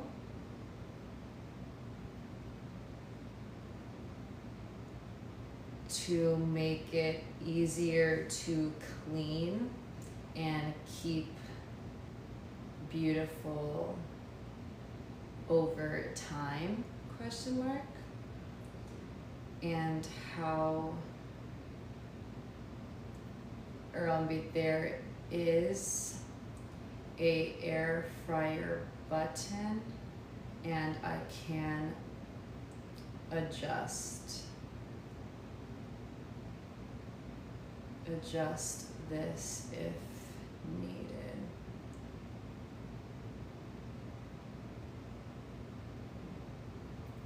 Temperature, temperature, right? I don't know, I know how ovens work. Ovens need a temperature and then you put an alarm clock and that's all you need. The temperature of how hot it is and then 20 minutes or whatever, you know? Air fryers are faster, they say, and healthier because less oil. Temperature, question mark. Time cooking, question mark. I don't know if you're supposed to set that or it does it automatically. Like, how do we know? I'm just gonna like ask ChatGPT all these questions. ChatGPT is smart and it usually figures it out. I have the avocado oil spray here. Okay. Pat the chicken dry. Oh, before cooking. Oh, this is before you put the seasoning. It's too late, we're gonna put the seasoning. But I did pat the chicken dry. I did dry the chicken before I put the seasoning so everything gripped on it better, and it's marinating right now. So we should be drying the chicken no matter what. After cleaning it or not cleaning it in water, then dry the chicken in some way. So it does say light coat 1 to 2 teaspoons of avocado oil or avocado spray. Spray or rub the chicken itself.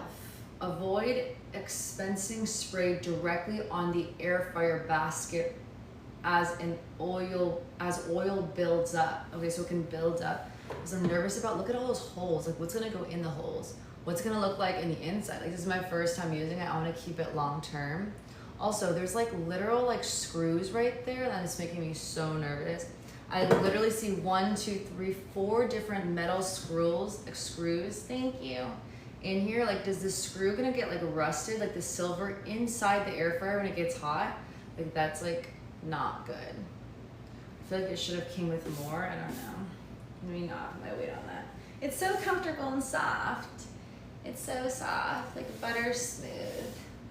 Love it. Avoid you don't want the oil to build up. Season as desired, steak seasonings. Do you need parchment paper or foil? No, not for the normal breast chicken. Best for air flow. Put the chicken directly in the basket. What? How do I clean this thing then? Oh, this comes off. So you clean it, it'll drip on the inside, but at least the chicken is held here. It does come off. Okay, that's how you clean it then. But again, these metal things right here, is it gonna like rust those metal screws over time? That's making me so nervous. But okay, at least I know this comes off. It'll be easier to wash and take this off. I can't put it back in here then. Okay, I got it. Parchment paper, fine if it's specifically made for air fryers and has holes and perforation. Okay, so I would want to invest in this, but the cinnamon it's still gonna drip through because it's saying that it's made for air fryers, so there is gonna be holes in it, which kind of defeats the purpose, but also makes cleanup easier. I would like to be more clean, efficient, and quicker in the kitchen. So if I could put a tin foil in there, I would just pick up the tin. That's what I do with ovens. Put a tin foil down, you just pick up the tin foil. It's only a rinse on the pan, and you put it in, and you're just done with it. And it's less things to clean. And then you just trash a tin foil. But it's saying that either way, you have to have a specific paper for the air fryer. And it's parchment paper. Foliage generally not needed. It blocks airflow and can make less cooking evenly. Okay, to keep the basket looking nice over time, let it cool after cooking. Wash with a soft sponge, not steel wool, so we don't get scrapes inside. Do not use aerosol cooking sprays that contain propellants,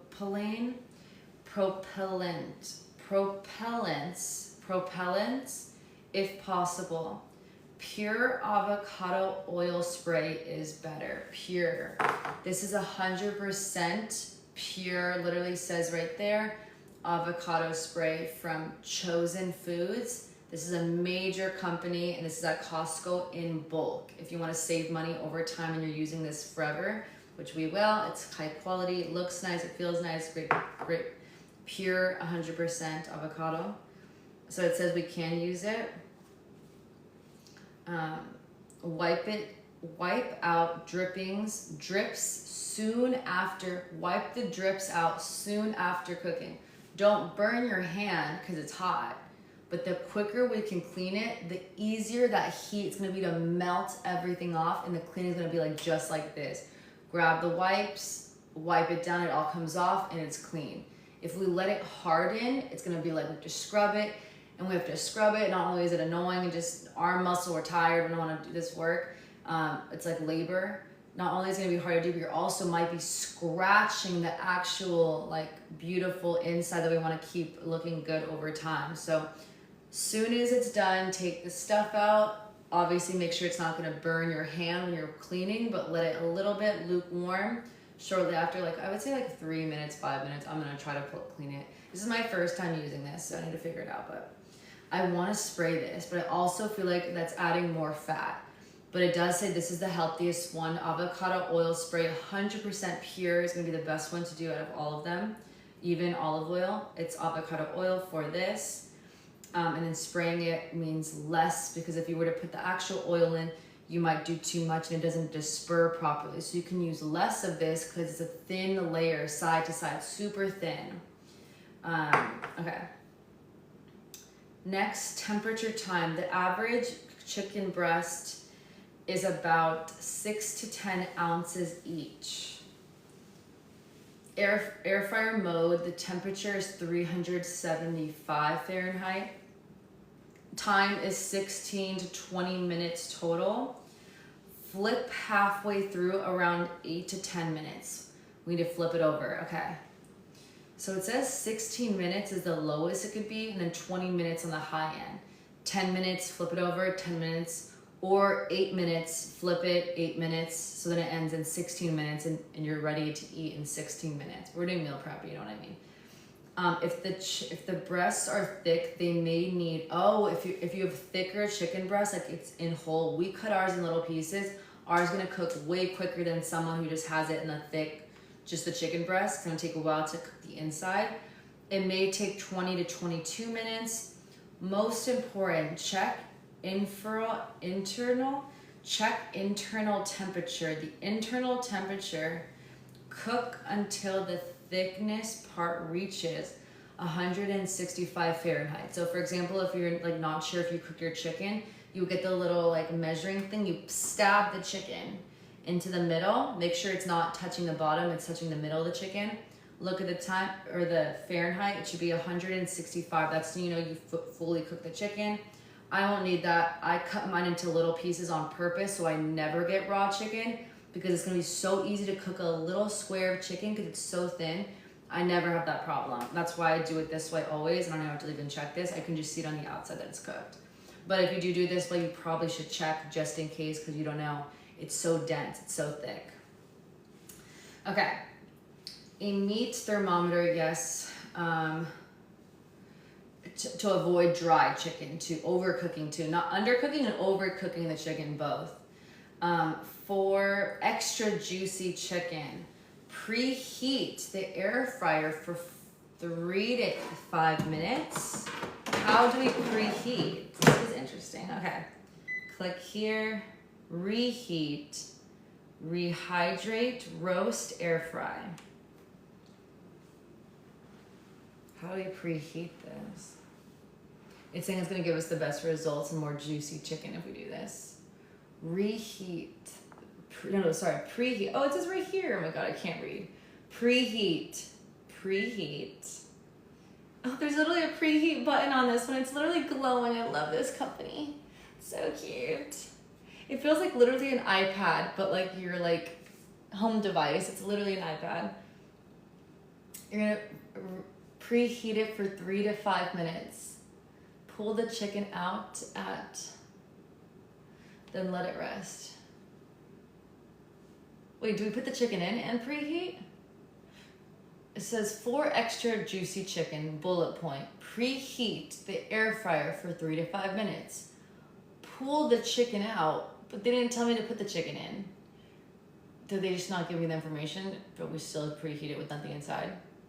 I think that's what it means. I think we should do it without that. That would make more sense. Start and pause. It's preheating to 250 Fahrenheit, but we're supposed to be cooking at 375, right? Because that's what here says. Does it go to 375? Oh, it's like an oven. It does. 3.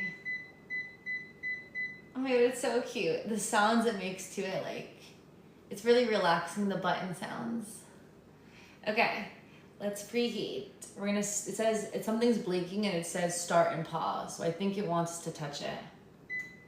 Yay, it says it's preheating for 6 minutes. Now it's going down. 56, 57. Oh, it stopped, but it was beeping and it was showing it the timer going down from 6 minutes.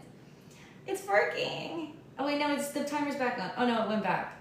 Oh, it alternates. It shows us the Fahrenheit, then it goes back to the timer. Then it shows us the Fahrenheit, and then it goes back to the timer. Super cool, I like it. Super high tech.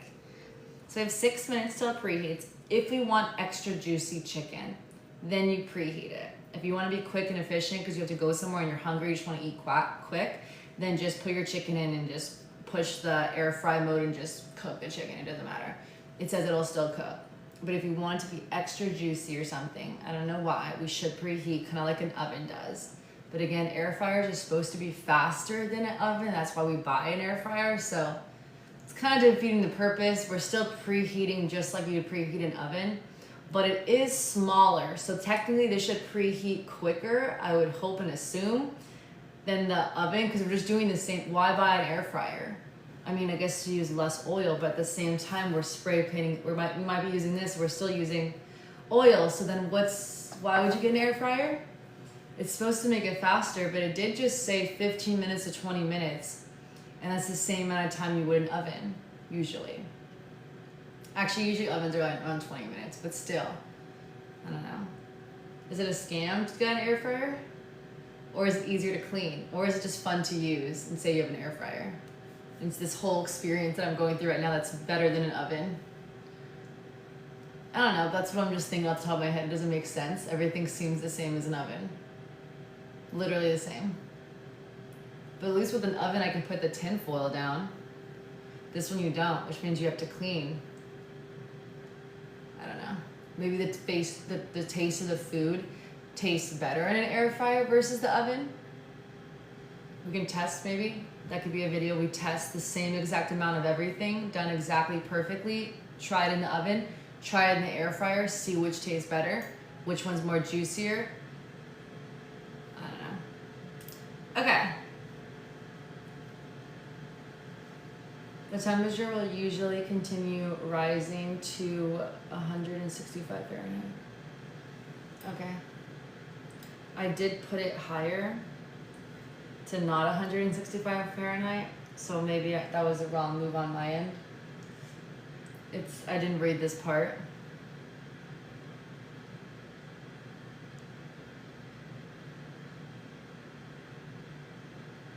Pull the chicken out. Maybe I was supposed to have the chicken in. Pull the chicken out at 160. It wanted me to put the chicken in as it was preheating, I think. That's crazy. That doesn't make any sense to my brain. Why would I put the chicken in when it's preheating? It says that's what it meant. It didn't tell me put the chicken in. Why doesn't ChatGPT just be more specific? Because it said pull the chicken out at 160. Does that mean we're taking it out early? Then let it rest for 5 minutes. The temperature will usually rise up to, I'm so confused. Example, seasons for, no, I don't need that. I'm super confused. Okay, let me just say I put the preheat setting on and I did it to 375 degrees. I have 2 pounds of seasoned chicken already ready to go. How much minutes left? We have 2 more minutes till preheating is done. Then what do I do? Do I need to put the avocado oil spray in or just skip it and save fat calories? Next.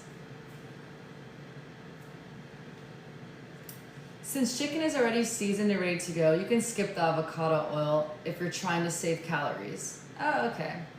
A little oil can help browning and prevent sticking, but chicken breast will cook just fine in an air fryer without it.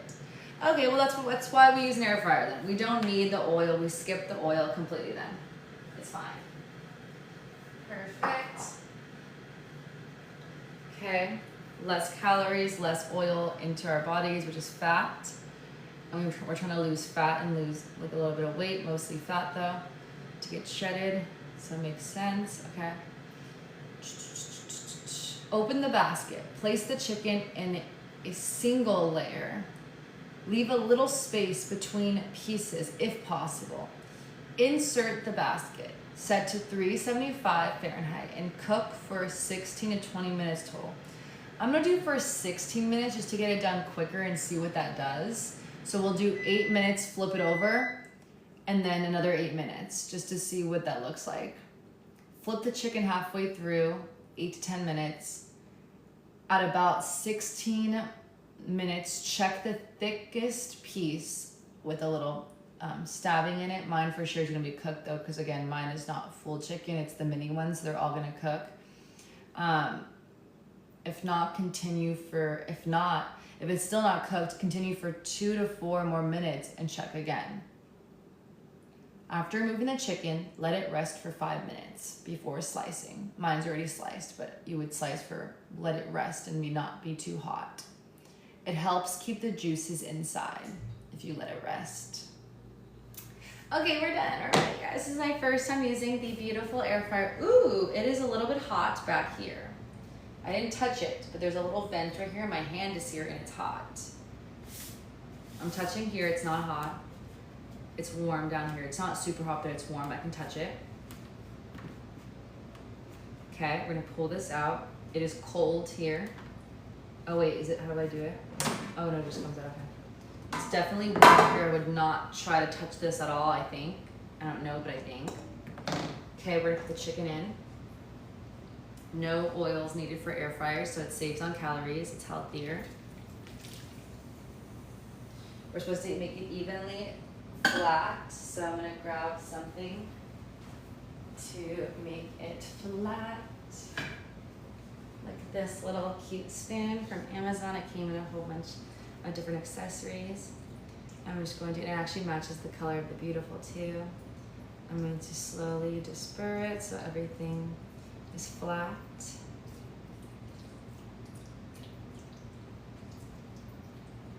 Maybe air fryers are for like one-off like meals, maybe not so much meal prep. Now that I think about it, 2 pounds of chicken cut up into little pieces like this, they're kind of a teeny bit overlapping. There's no space for air. It is just all, I'll show you guys right now. It looks like I'm pushing them flat so they can really like squeeze side by side and all try to touch the bottom, but this might not cook as well, so we definitely have to flip it halfway through. I'll show you guys what the 2 pounds of chopped little chicken looks like in here. Look how everything is so flat. It's very full. I don't know how this is gonna be. It's my first time cooking here in this air fryer, so we will see, but it'll be a lesson learned either way. Okay, now we're going to put it in. It's a little heavy, but I got it. It was a horrible way to place the screen. There. Now we're gonna push this. Let's push air fry. It's gonna automatically go to 400 degrees. It wants us to do, ChatGPT wants us to do less. Should we stick with what the air fryer is saying, or should we do less? The air fryer is saying that we should air fry at 400. ChatGPT is saying put it at less time, but then it goes slower.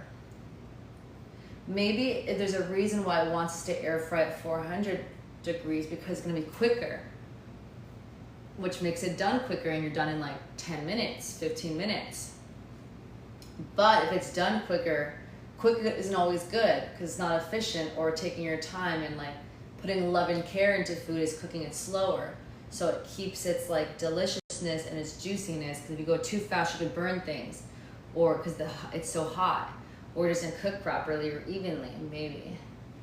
I don't know. I'm new to the air fryer, but I'm just trying to think of like, just being like, you know, aware of things. It just kind of makes sense this way.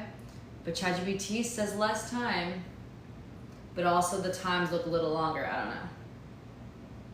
We could just push start and see what happens. But maybe we should go this way, because I did look up 2 pounds of chicken specifically, and I said chicken specifically. Maybe this is universal for everything. So let's just go with ChatGPT.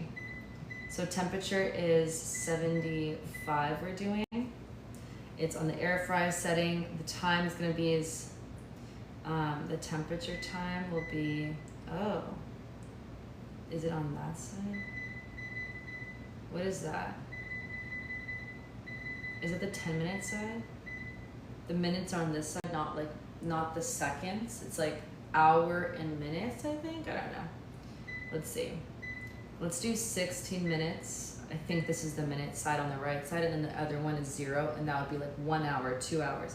Maybe not, because air fryers are supposed to be quick. I don't know. Let me see. Beautiful air fryer. 0 dash, and then it looks like 16. Is this minutes and seconds, question mark? I don't know this, the air fryers, what they're meant to do.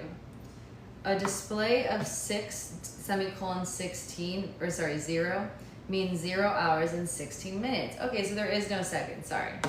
I'm new to this. Okay, we're figuring this out. So it is, this side is 16, and then the 0 is an hour, which is good.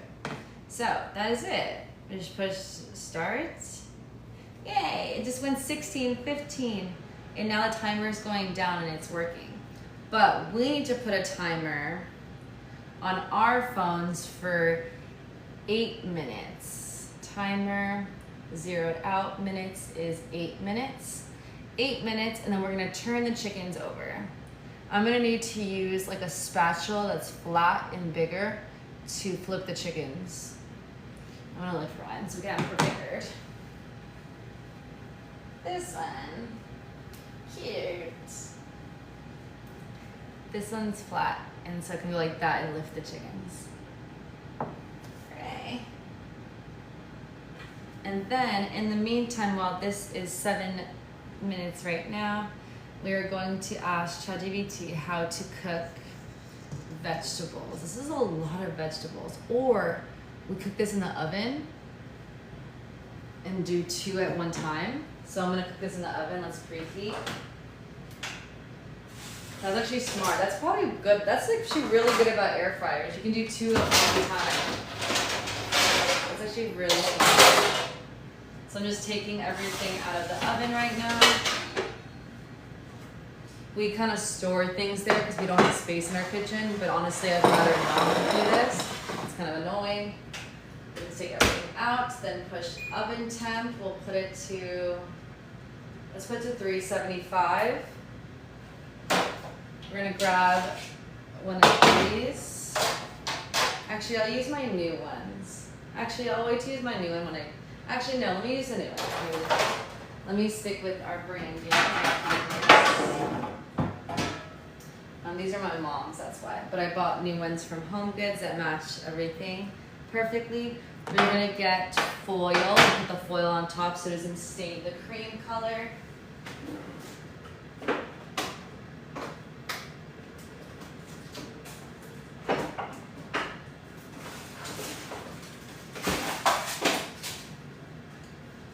We'll put this, there's no space now.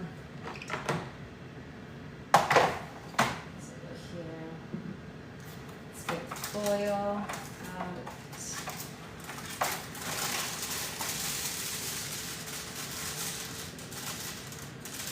About there. Set it flat.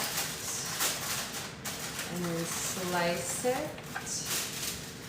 Grab and put it here.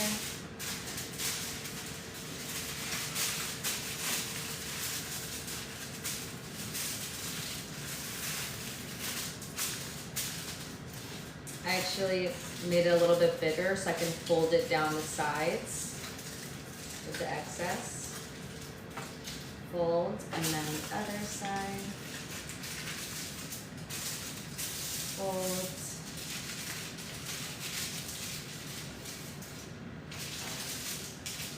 Perfect. Like so.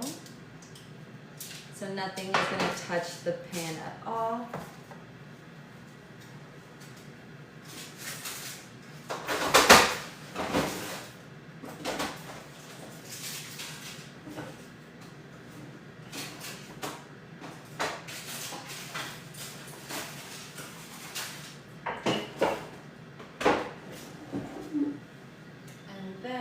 Put some of this stuff away because we don't need it out right now, and it's in the way.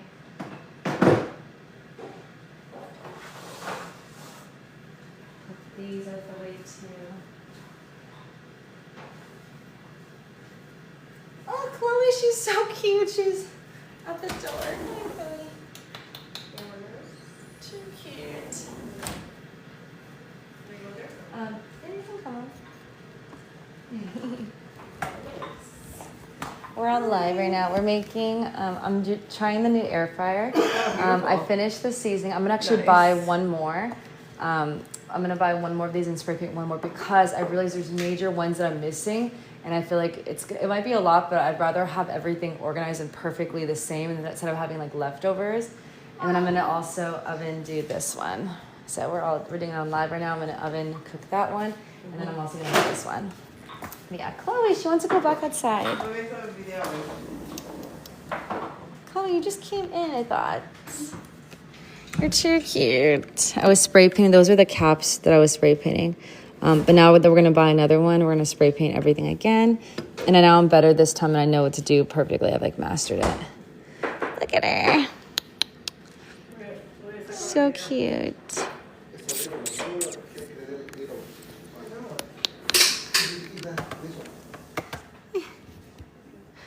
You're so cute.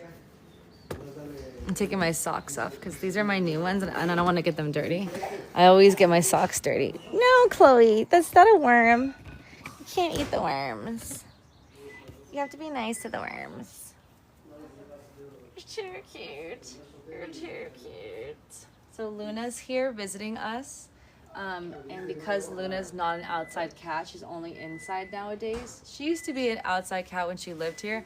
But when she moved to Arizona, she became an indoor cat because it's so hot in Arizona. She can die because of the heat exhaustion. So only Chloe goes outside now, sadly. Luna's forced to stay an indoor cat. But Chloe gets to be free. But right now, Luna's in the room, so we can have her out. And Luna's locked away, so she's not coming out here. It's kind of a sad thing. Some cats are free and some cats are not. And it's based off the weather and the parents. But Chloe's free. You're too cute. Look at her in the sun bathing. She's so perfect. I love you. You're perfect.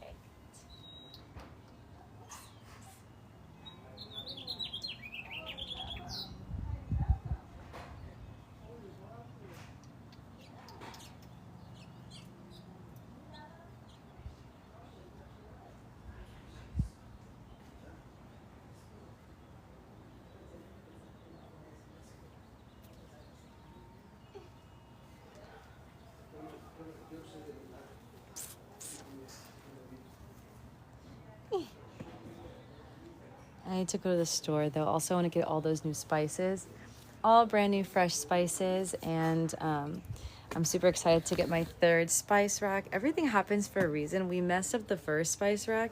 I would have never thought to buy 3 unless that moment we messed it up and I had to go buy a second one. And then when I got home and I had 2 and I was like, we have more spice jars to fill more spices in. And it clicked. And then when I was putting them all in last time, we were on live, like pouring every single one in. It clicked again that I'm gonna have just random ass containers just in the kitchen, which doesn't look pretty and organized, that are not matching everything. So I'm like, I only need 1 more spice rack and then everything will be perfect. Then if I do get new spices for new recipes, then I have extra jars to put them in. So it actually like made so much sense to get 3. I would have never realized this until all of the kind of messed up disaster that happened with the first one. But yeah, now I'm gonna have 3 beautiful white spice racks that are all gonna have every single spice that's in my cabinet will be beautifully organized perfectly, instead of like having all these random spices just everywhere in the cabinet like most people's stuff is. That's like the normal thing. But I want things all beautiful and like turning when I need a spice. You know what I mean? It just makes sense. Chloe, you're too cute. You're too cute. Okay, so the timer went off. Now it's time to flip the air fry. You're too cute. We have to go flip it before it gets fried. And uneven, Chloe. Uneven. We still have not seen a bird. We have not seen 1 bird yet, but we're still waiting to the day 1 bird sees there's food for it. But when that day comes, I'll jump on live so we can see our first moments. Okay. Now we're going to flip the chicken. So you're going to work on this part. So I think you just grab it. We pause it. Pause. Okay. So I click, there's a start and pause button. I'm now going to, hold on. We turn this off. We're now going to open this. Whoa. Everything molded together because I think it's smaller. This is my first time using this. See how everything is put together? I'm gonna cut it in 4 squares, like little 4 patties, and flip them over. So let's bring it up. I don't know what I'm doing really, but we're gonna figure it out. We're gonna grab the spatula. We're gonna break it up. Actually, let me take the whole thing out so it's easier to do. We're going to stab, stab, stab down the center, in the other direction, stab, stab, stab. Actually, it's not all like a patty. I think it actually is loose, it just looks like that. Oh, let me put my hand on the little grip section so it doesn't move. I'm going to grab and flip. Oh, actually it's not. I thought it was gonna be like really squished together, but actually it is in little pieces. So I'm just turning it over.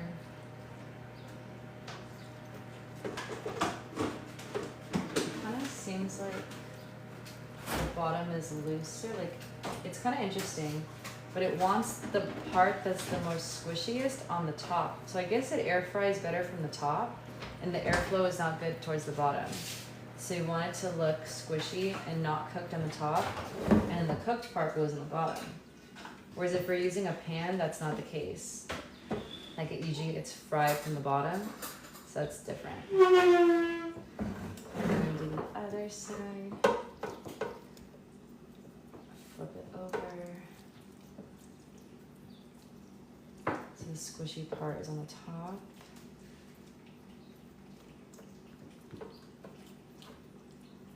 Like that. Okay.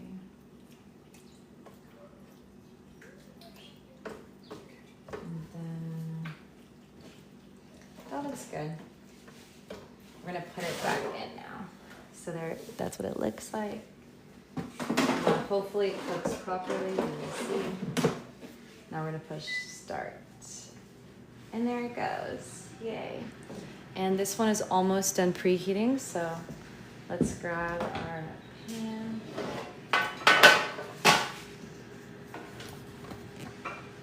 And then we're gonna put this inside.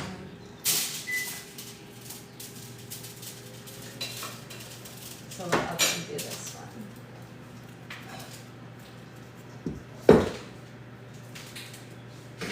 I just touched Chloe. That's not cute. Let me do this instead.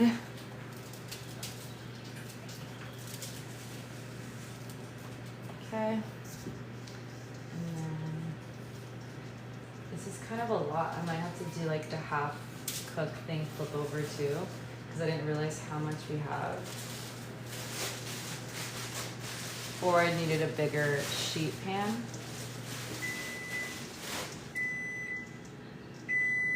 Okay, let's flatten and even this out.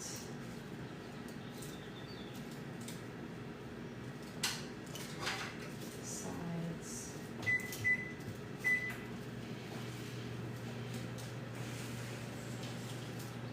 Perfect.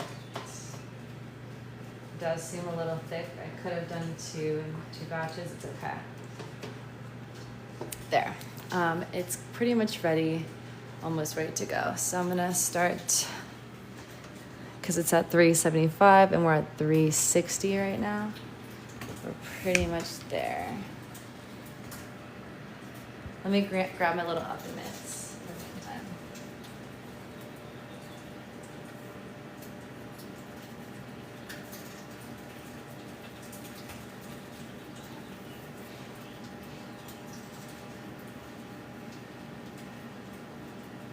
We're at 370 and 375. Perfect.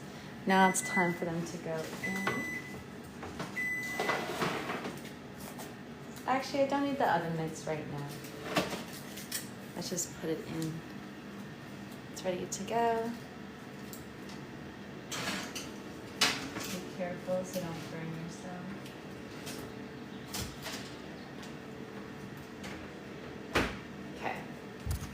Now I need to see the time. What time should I do for this?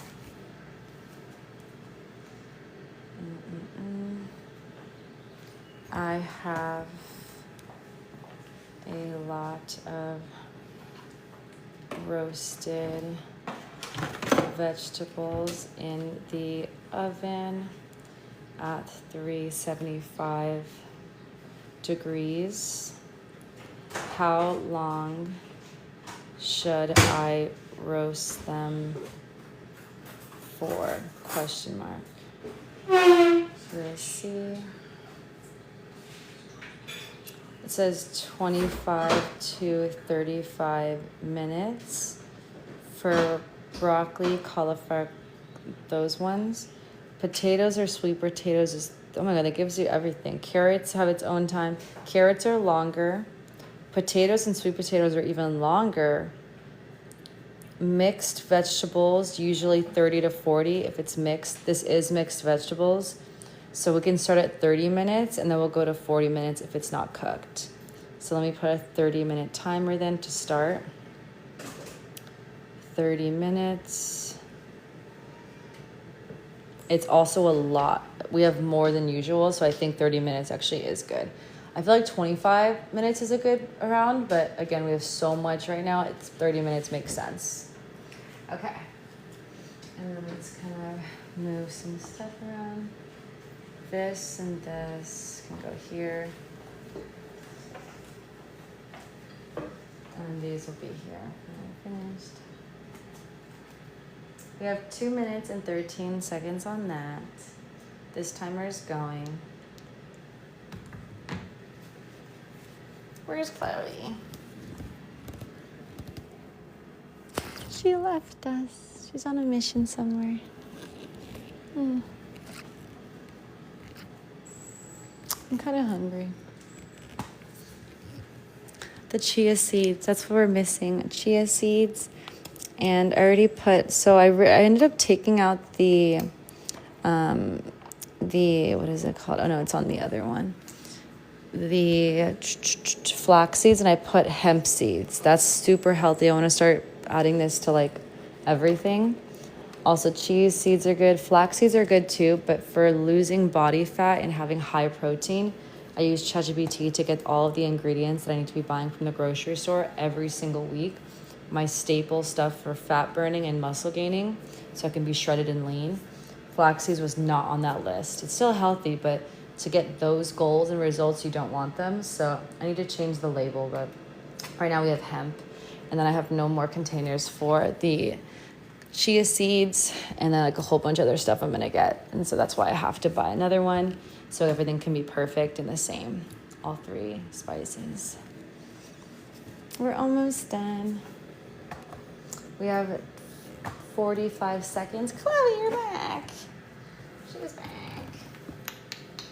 Look at her. Where were you? We didn't see you out there. We were gonna say hi. You were gone. Oh, she went to get some water because she's thirsty. Because it's intense out there in the wilderness for a cat. And her mouth gets dry with exhaustion and dehydration. Look at her little paws, the way she's standing to drink. Do you see her little stance? Look at her stance. You're just gonna see her from this angle.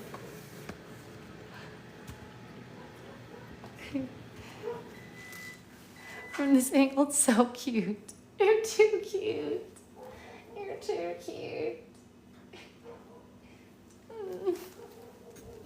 And there she goes. She got rehydrated. Now she's back out on her journey in life. She's so cute. I love her. Okay, guys, the thing is finished. It's finished. Okay, so let's see. Wait, hold on. Do I just open it? Oh, wait, it's not opening. Do I click off? Okay, now we're good. Wow. I don't know if this is cooked. I don't know what we're doing. But it looks very juicy and delicious. Some parts have a little bit of burn on it, but that looks good. It could be not cooked, though. So let me be the tester right now to see if this is cooked. I'm going to eat one. Hopefully it's cooked. Okay. It's super juicy. It looks like there's oil in this, but there's not. Like there's like this juicy. Maybe it's the oil from the chicken. I put my tongue on it. It's hot, but it's not to the point where I'm dying. So juicy. Wow. So delicious. Now, instead of just putting it in my mouth, Ah, the chicken fell. Let's grab something and break it in half. Ah. The cutting board's over there, so I can't use it. Ah. Let's see. Yeah, it's cooked. There's nothing pink. Mmm. Super juicy and delicious. Incredible. My first time cooking in the beautiful. This is just vegetables in here, so I'm gonna toss it in here just so it cools it down more, and we'll put it in the meal prep. And then I can start washing this. But I don't want to wash it too soon because it's probably super hot. But I want to wash it quicker so it's easy, so it doesn't like ruin the air fryer. And it's easy to clean it when it's warm. Like we learned. Super juicy, wow. Okay, amazing. I'm gonna now break this up so it starts to cool down. When we do meal preps, it has to go back in the fridge anyways. So we don't want the chicken to be hot when it goes into the fridge. So we have to cool it down anyways. So it's good that we're breaking it up now, preparing it. Super delicious. Ew. You want to also chop it. I'm using that flat part to like cut it. It's so soft. You can chop it up now so it's easier to eat later. Really go in there if you see big pieces and stab it. Kind of like you would like a knife, but it's so soft that it just like kind of comes off. Easier to eat. Smaller bites. This air fryer is amazing. So grateful for the beautiful company for making beautiful products and reminding us that life is beautiful and we are beautiful as humans. Okay, incredible small little bite pieces ready to go. Deliciousness. This one has 23 minutes left for the oven. In the meantime, I'm gonna start cleaning a little bit and then preparing our meal prep as well. This was inside the oven because we have no space, so I have to take everything out, sadly, each and every time because our kitchen is kind of small. One day I'd like to have a big kitchen with an island too. A big kitchen with a lot of surface space, like it's longer, and then a big island in the middle too for like the cooking process like we're doing right now. It's a dream.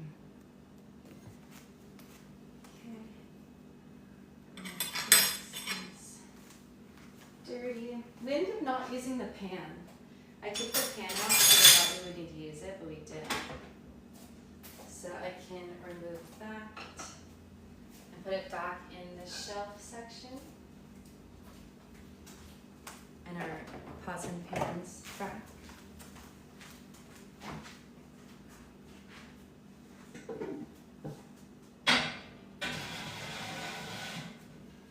And then I can put back everything else that was there that I moved, that I thought we were going to need to use, but we didn't today. Turn off the light. I think they had burgers or something because they have bread here. I think that's why my mom came in here to cook.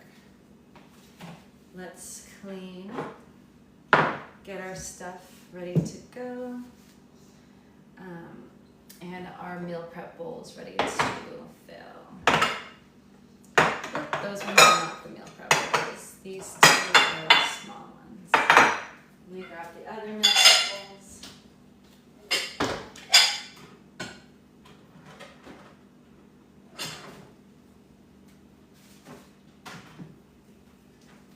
Okay. 4, 5, and 6.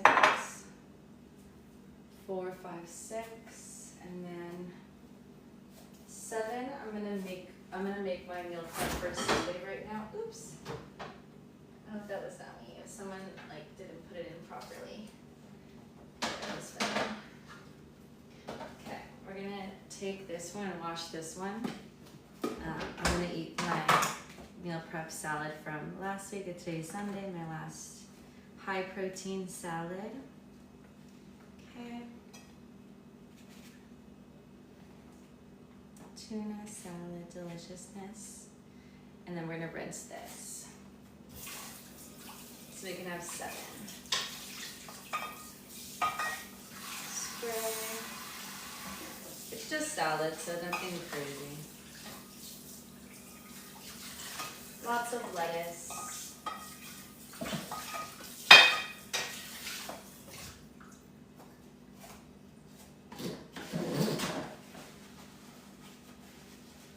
Wipe this inside dry first, then the outside. Now we have 7 meal prep bowls ready to go. Let me just rinse the cap and then dry it. Okay. I'm also gonna put the beautiful back in this section. Where it goes, just right here. This I think is cooled off enough, so do I just rinse it? Can I just put it in? I'm gonna take off the thing, but let me rinse it first. It doesn't feel hot to put my hand in there. I think we're good.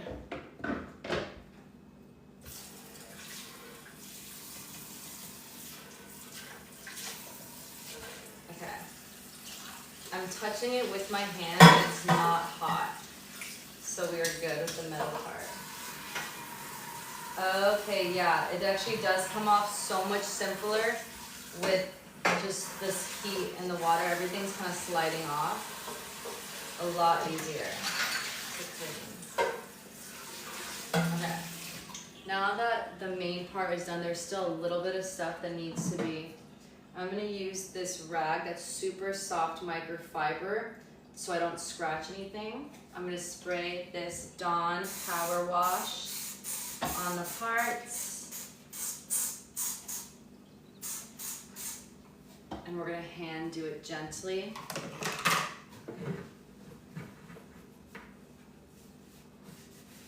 And the top part.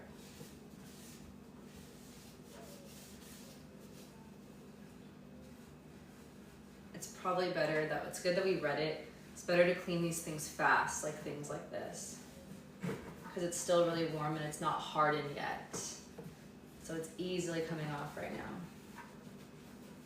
Easily. Incredible. Just slides right off beautifully. Maybe it's also the way that it's made. Maybe it's the company for the air fryer, but perfectly comes off. Insane. Now I'm just gonna go through and rinse it. Any leftover food.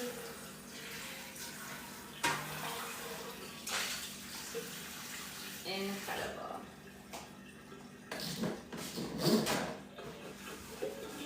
Paper towel dry. It looks like brand new again. Amazing.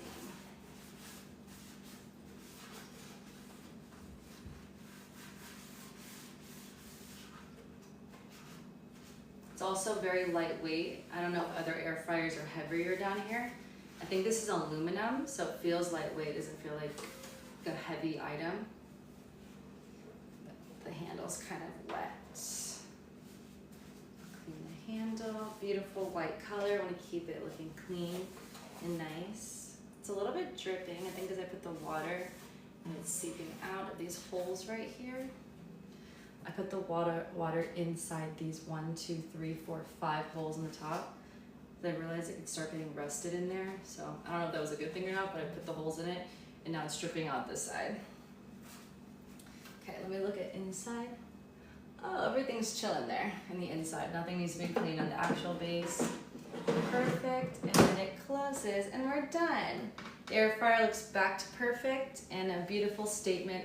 All of the lights are turned off, except I need to unplug it, and now everything for sure is turned off. Right now I just saw a power button one power button that was blinking, but I took out the plug and now it just looks like a regular, beautiful art design for your cabinet with no buttons whatsoever. And then I can plug in my mom's ice machine. She doesn't want to use the fridge one, but it's so loud I had to unplug it. I have to unplug it every single time. I don't know what company that is, but that's a horrible company. They should not make things extremely loud. It's just not peaceful in the kitchen when it's like boom, boom.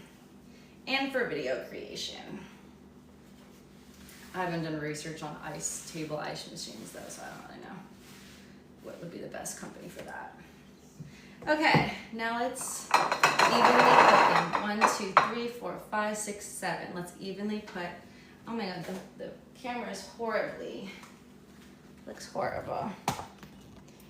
Let's make it so it's not like that. We have 14 minutes on the clock, and we're going to just prepare everything so when it does come out, we just add it to, we have vegetables.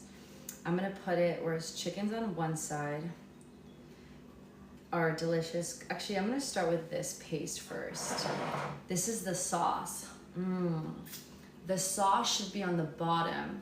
You eat the chicken and the vegetables roasted on top, and when you take a bite, you dig to the bottom of the meal prep to get the sauce and the cottage cheese deliciousness from each bite.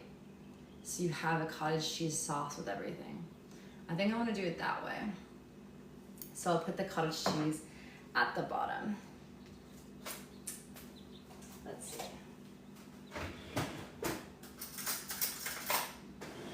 The only problem is when I go to warm it up, then it's a problem. Because is it okay if the cottage cheese sauce gets warm, lukewarm? Well, actually, it'd probably be pretty bomb. Like everything's almost like baked. Cottage cheese is warm with the roasted, delicious vegetables and the roasted chicken. Everything is warm together, and you go to eat it. Sometimes cottage cheese or like sauces can be good cold, but it's okay. Let's just try it. If I don't like it this week, well, I'll know that for future, I want to keep them separate. I can meal prep them separately. I'm gonna start with, okay, let me not use this spoon. It's so delicious tasting, oh my God. The taste is so good. We're gonna do, let's do this. Oh wait, no, this is for pasta because there's a hole in it. Let's use this one. I'm gonna kind of even this out, like 1 scoop, 1 scoop, 1 scoop, 1 scoop, 1 scoop, 1 scoop.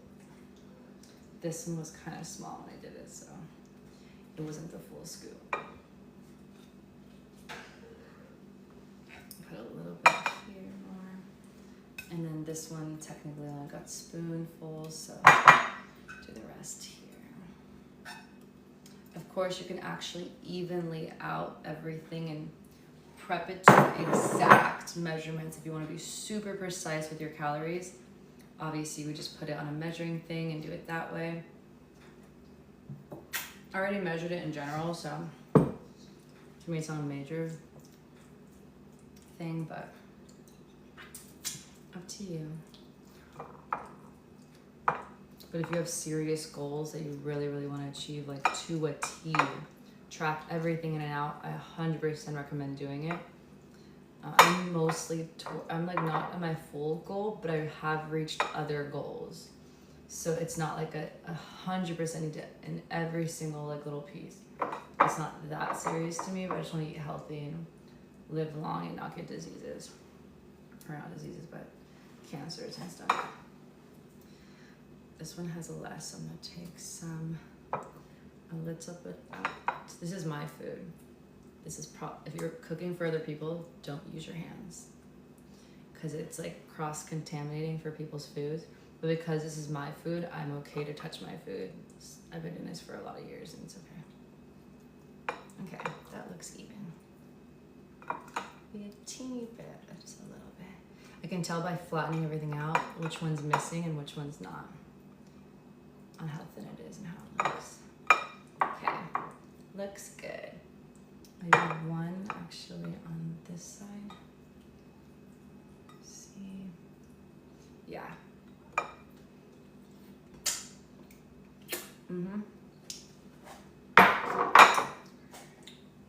Oh, I could have used this. What am I doing?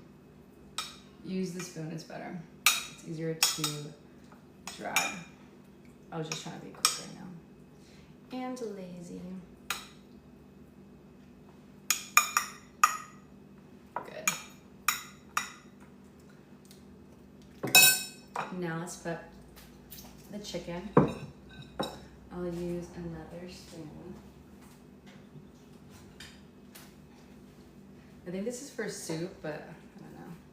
It's kind of easy to measure because you can tell like what it looks like, and you can't do anything extra. It just is what it is right there. I'm gonna put it on one side. Ah, that was an accident.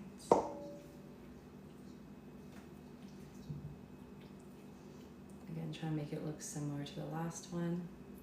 I'm scooping it. I'm doing with 1 scoop first. And we can add, if there's leftovers, we'll add a second scoop each, or like a half a scoop. I feel like it's a good serving size, 1 scoop. We'll see.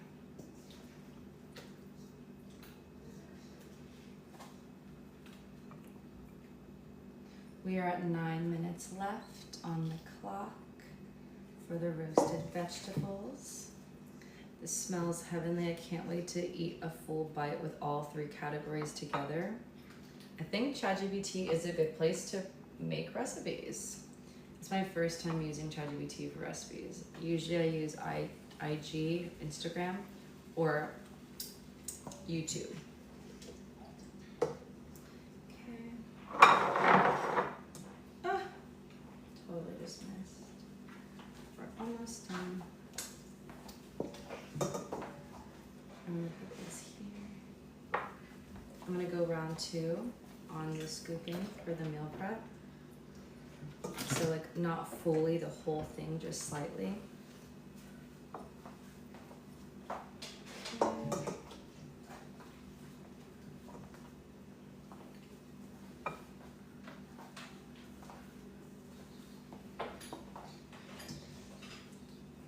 And then Chloe, she had to go back outside. I have 3 more. It actually looks like it's gonna be perfect. Amount.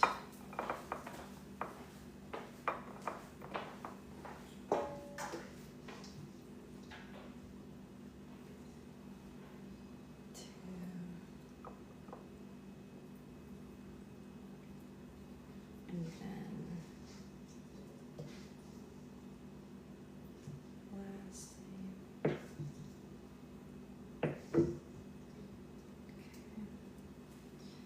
3.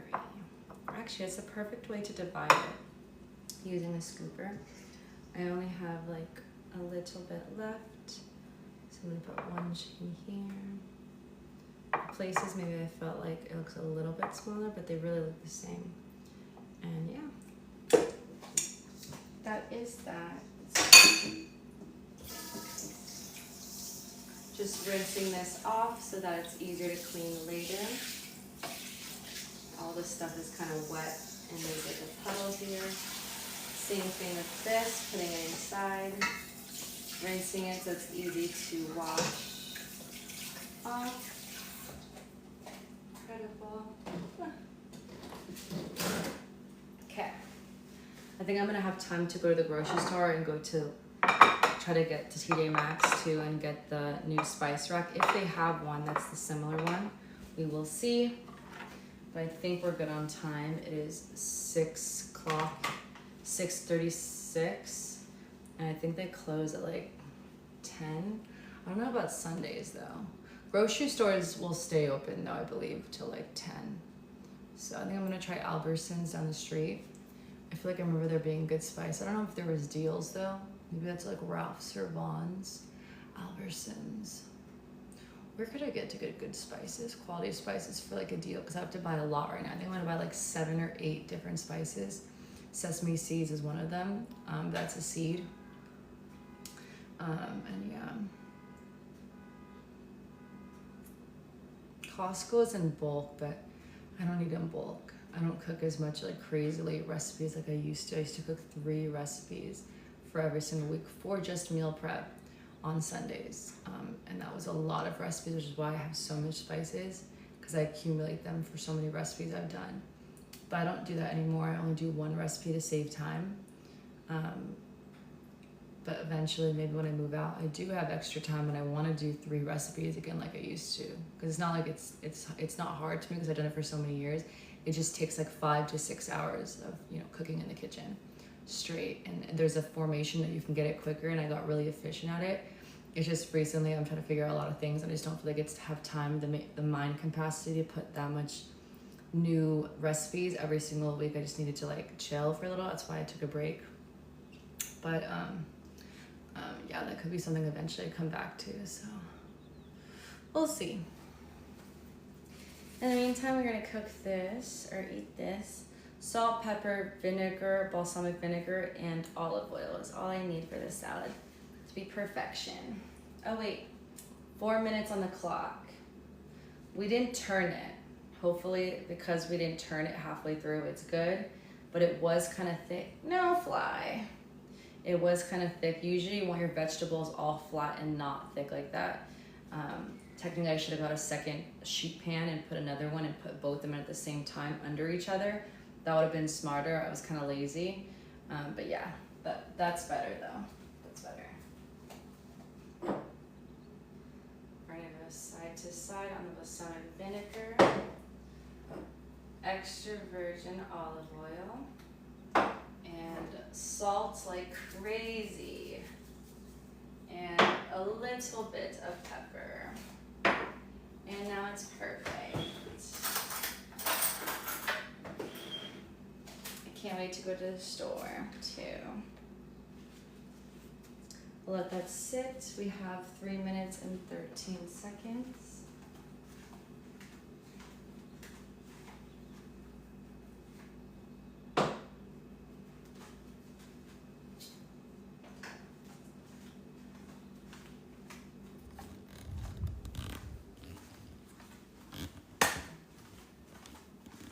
Two minutes,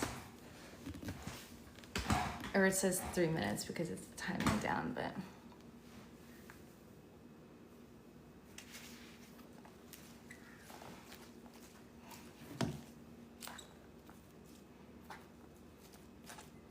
I'm just mixing everything. You no longer can eat mozzarella balls. I figured out exactly everything when I move out of what will be in my fridge, period. Not one other thing in the cabinets, not one other thing in the fridge, which is kind of crazy, but it's gonna save me money and keep me super lean and super strong. I did a lot of research today on food. I already know a lot about food, but for this specific change I'm trying to do, which is low body fat and keeping muscle, it does require different knowledge, different types of knowledge.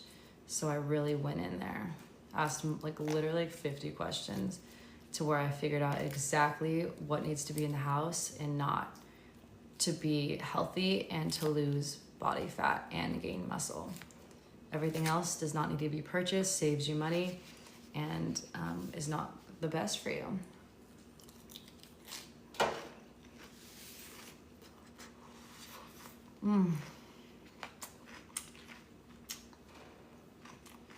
So good. The balsamic vinegar from Costco. Any salad it just makes, like any salad.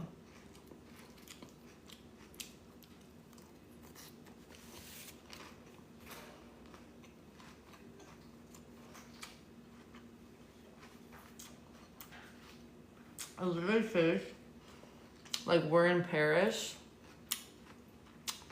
with our bread that came for free as our appetizer with a little glass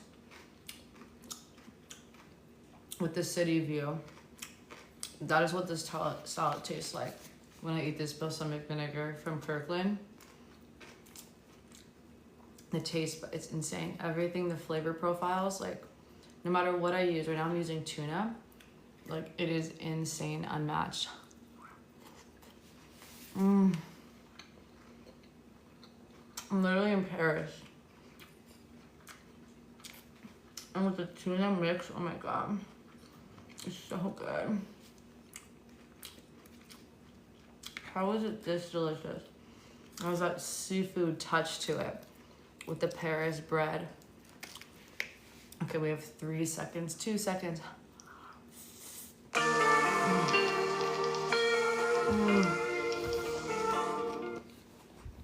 So good. Oh. She ate 2. She's looking at her lips. She was eating 2, I think. Wow, it looks really good. It actually was a perfect amount of time. Look at that roast layer, that dark layer on top. Okay. Let me make space for this. The little squishies. My phone's about to die, so if it turns off, it just means my phone died. Oh my god, it smells like the most amazing broccoli on earth. Like literally the most amazing broccoli on earth. It's so good. It smells so good. We'll turn this by canceling it, keeping it cracked so the heat comes out. Put these down. We can let this, we're supposed to let it cool down technically until it's cool. Then we would like to touch it. Maybe I should let it cool. But for the sake of the video, so it's not like super, super long, I probably should just like, normally you would let this cool before you put it in. Normally, okay?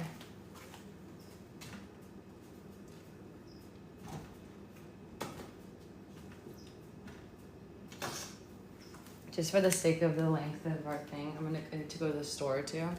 I'm gonna let everything cool on the table. And not put it until everything is literally like regular temperature. I'm gonna do 1 grab to start. 1 grab to start. Actually, I probably should do 2 grabs because it's so little of amount. It's okay. And again, the table is clean. We cleaned it ahead of time, so if I do spill, it's not dirty. If you're like me and you spill a lot when cooking and things just fall. So now that was 1 layer. Now we're gonna do 2 layers. Second handful. Second handful. Oh my god, it smells like literal heaven. Second handful. I like the combination between the fryer and the oven to save you time and be able to really have delicious flavoring roasted food for your vegetables and your proteins. That's what really makes a food go from like, you know, a decent, amazing food to like, wow, excellent, is when you cook the vegetables and you cook the protein. That's when it really gets delicious and so much flavor combinations, and your meal is like restaurant quality. It's because they really take the time to like cook each piece of the food deliciously together. So I do like this. I can see myself moving out and doing that fryer oven situation. That's gonna be really good and saves you time, so you're not just only using the air fryer and waiting for it to be done. You're doing 2 at one time. Okay, so we do have leftovers. I'm gonna see what could be a little bit more filled just by eyeing it.